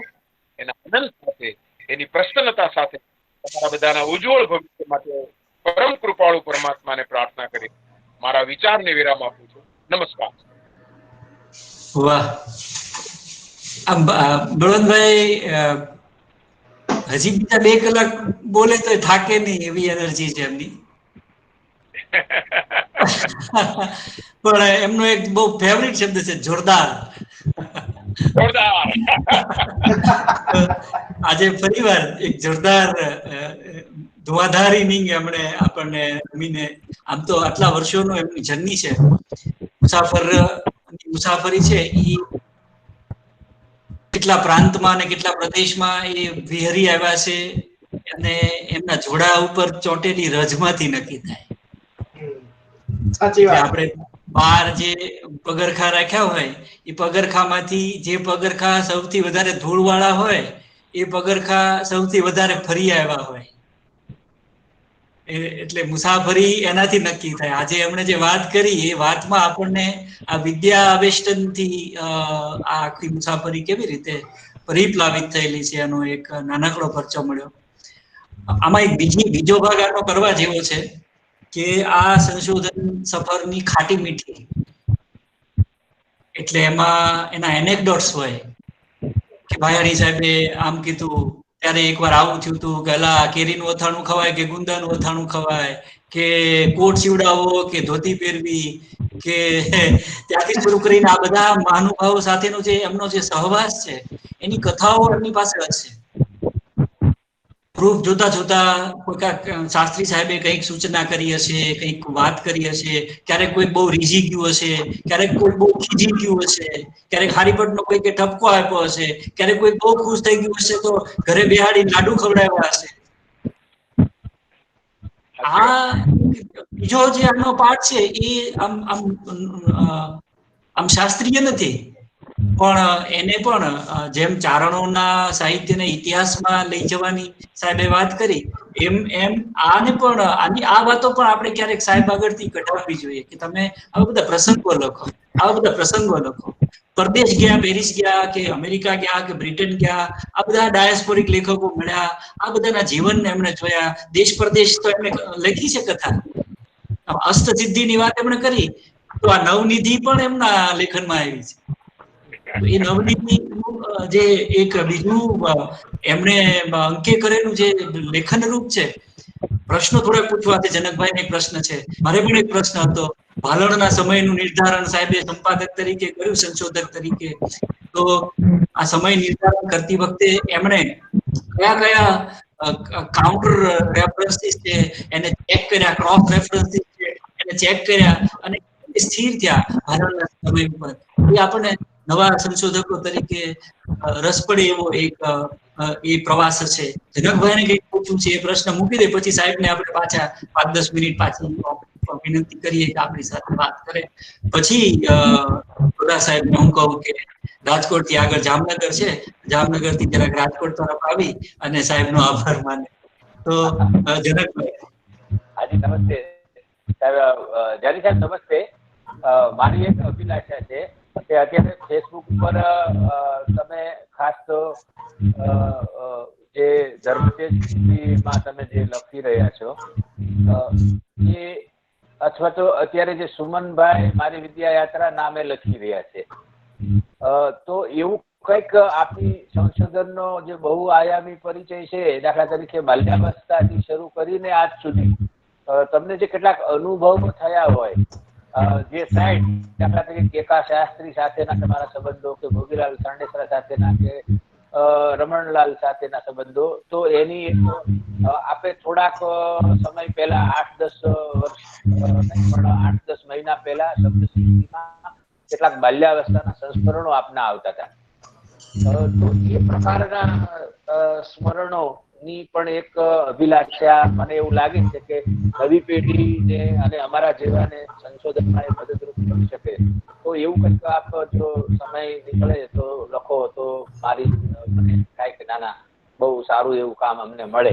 બીજું એક મારે પ્રશ્ન, આ તો એક મારી અભિલાષાની વાત કરી, મારો એક પ્રશ્ન છે સાહેબ કે દાખલા તરીકે ભજનની તમે સૂચિ બનાવી, તો અત્યારે જે દાખલા તરીકે કેટલીક સંત કવયત્રીઓ વિશેનું થોડુંક કામ કરી રહ્યો છું, તો દાખલા તરીકે અમરમાં છે પરબના, અને દાખલા તરીકે દાસી જબુ છે કે પાનબાઈ છે, તો આ ગંગા સતી વિશે જેટલું મળે છે એટલું પાનબાઈના સમય નિર્ધારણ માટે કેવો ખ્યાલ રાખવો જોઈએ, કે અમરમાંના સમય નિર્ધારણ માટે અમુક વિદ્વાનોએ, નિરંજનભાઈએ કે ફલાણાએ આપણને આમ થોડોક સંકેત કર્યો હોય, પણ એના સમય માટે મને થોડુંક શંકાસ્પદ બધું વસ્તુ લાગે છે.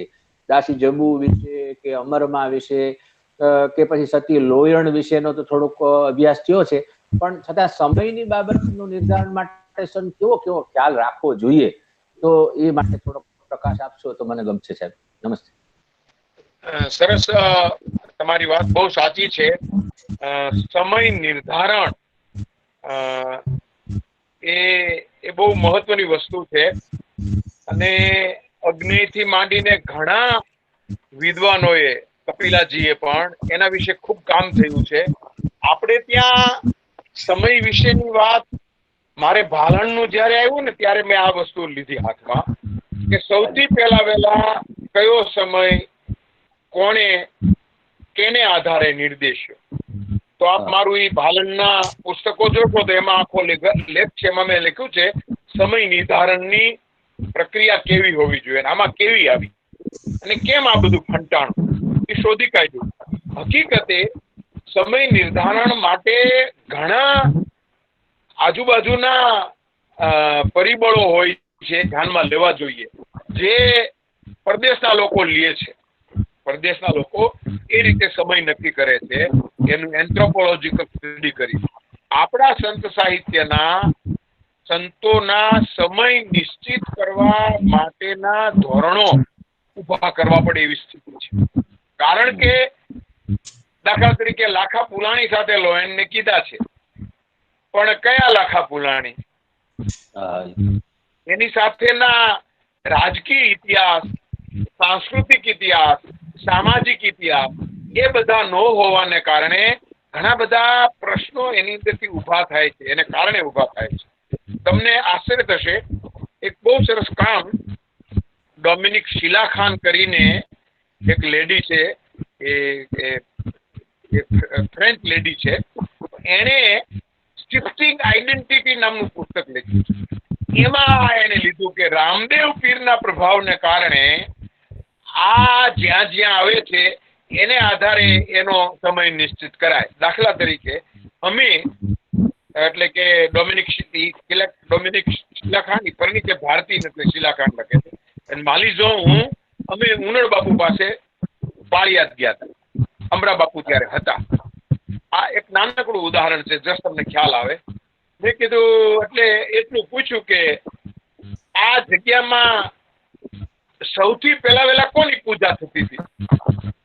મૂળ ઉનડ બાપુ હતા ત્યારે અહીંયા કયા ભગવાન હતા? અત્યારે તો આ બધાય છે. ઈ સમયે કે તો ઈ કઈ ખબર નહોતી કે ના આ તો રામજી મંદિર ના તો છે જ બધું અમારું પહેલેથી જ છે કે ના પહેલેથી જ નહીં. પહેલા શું હતું પછી શું આવ્યું હવે ઈ કાંઈ કોઈ કહી નહોતું શકો. તેમના બાપુ કંઈક બીજા બધા હતા એટલે એની ચર્ચામાં હતા. આપણે એ પ્રશ્ન છે પણ સંશોધકના મનમાં પ્રશ્ન હતો. અમે તો બેઠા હતા, પછી ચા પીધી, પાછા બેઠા, બધું જોતા હતા. તમને આશ્ચર્ય થશે, માલિશોએ મને કીધું કે તમે એક પેપર વાંચ્યું હતું flags of temple and is format and formation. એવું મેં એક પેપર વાંચ્યું હતું. સ્વામિનારાયણની ધજા કેવી, શિવાલયની ધજા કેવી, હનુમાનની ધજા કેવી, આવા બધા આપણે ત્યાં આ ધજા ઉપરથી ખબર પડે. એટલે એને એમ કીધું કે અહીંયા ધજા છે ને એ બદલાણી નથી, અને તમે કહેતો ન બદલાય તો અહીંયા લાલ ધજા છે, એટલે પહેલા વહેલા આ જગ્યામાં હનુમાનજી જ પૂજ્ય હશે.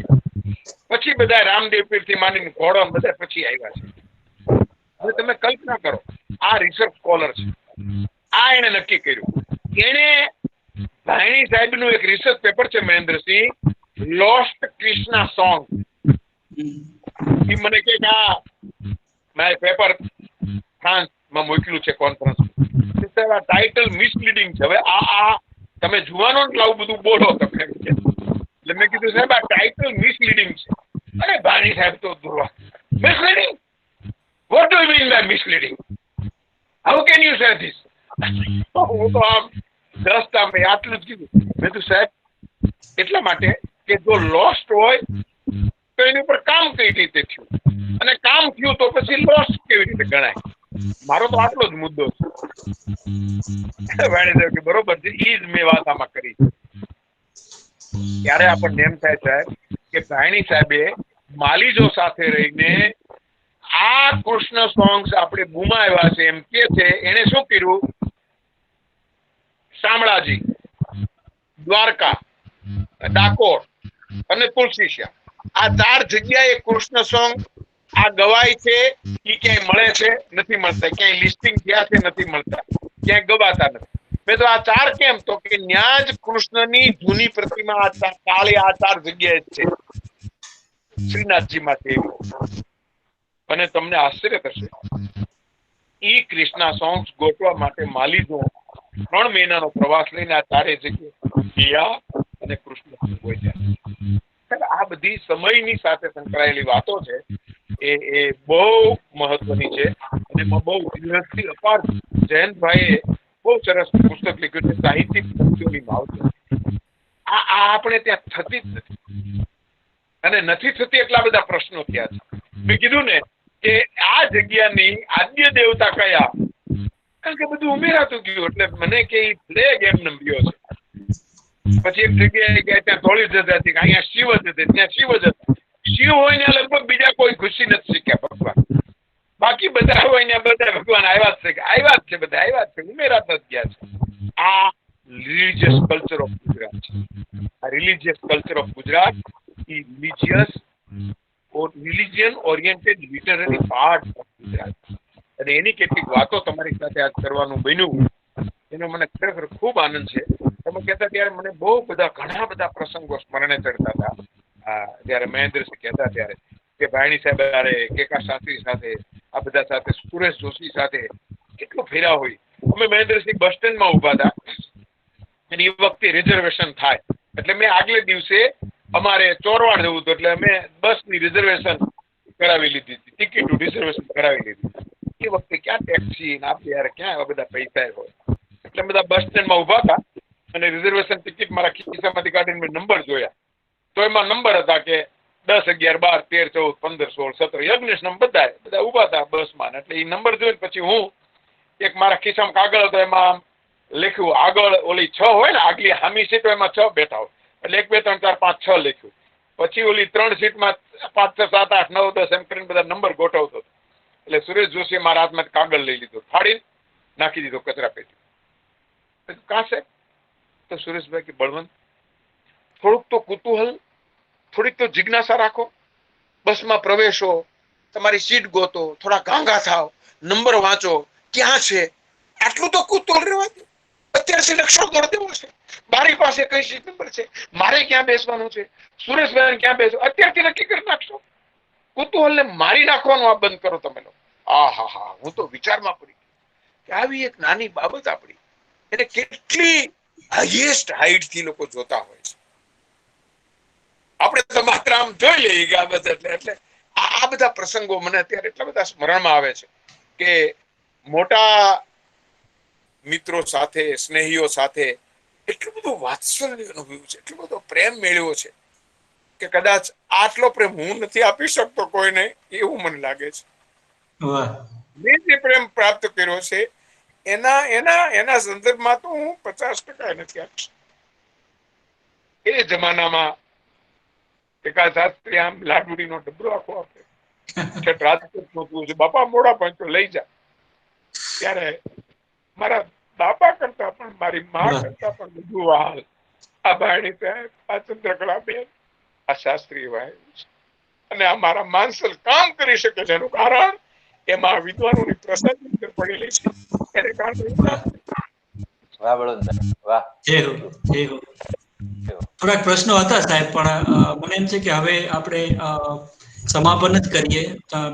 થોડા છાત્રોના પ્રશ્નો છે પણ આપણે પ્રશ્નો એમને પહોંચાડશું સાહેબને અને એના જવાબ આપણે આપણા ક્લાસમાં લિખિત રૂપમાં સાહેબ પાસેથી મેળવશું. બહુ જ આનંદ થયો જાની સાહેબ, પ્રણામ આપને અમારા બધાના. અને ભાઈ શ્રી સોઢાને વિનંતી કરું, સોઢા સાહેબને કે આભાર દર્શન કરે આપણા બધા.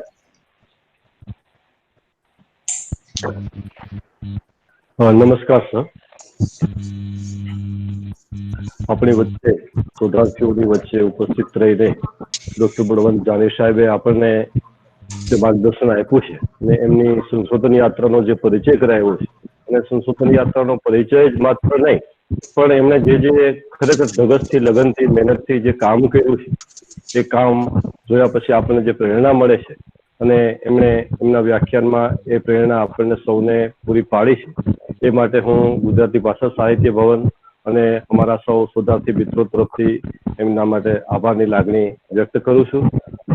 જય હિન્દ.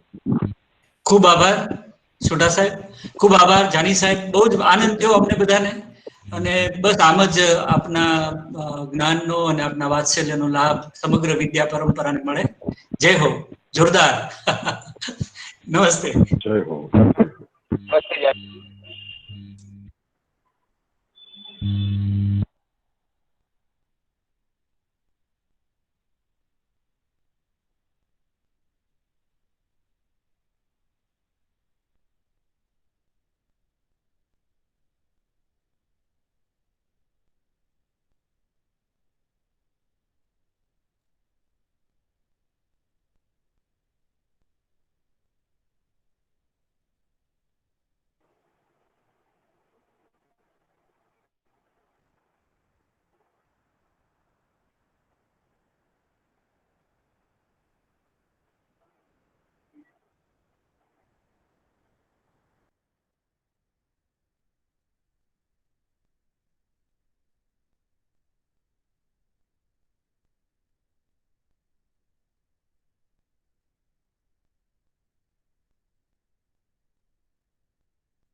સાહેબ મારા નેટવર્ક નો બહુ પ્રોબ્લેમ થયો. વ્યાખ્યાનમાં બરોબર હાજરી કપાણી નહીં છેલ્લે છેલ્લે. સાહેબ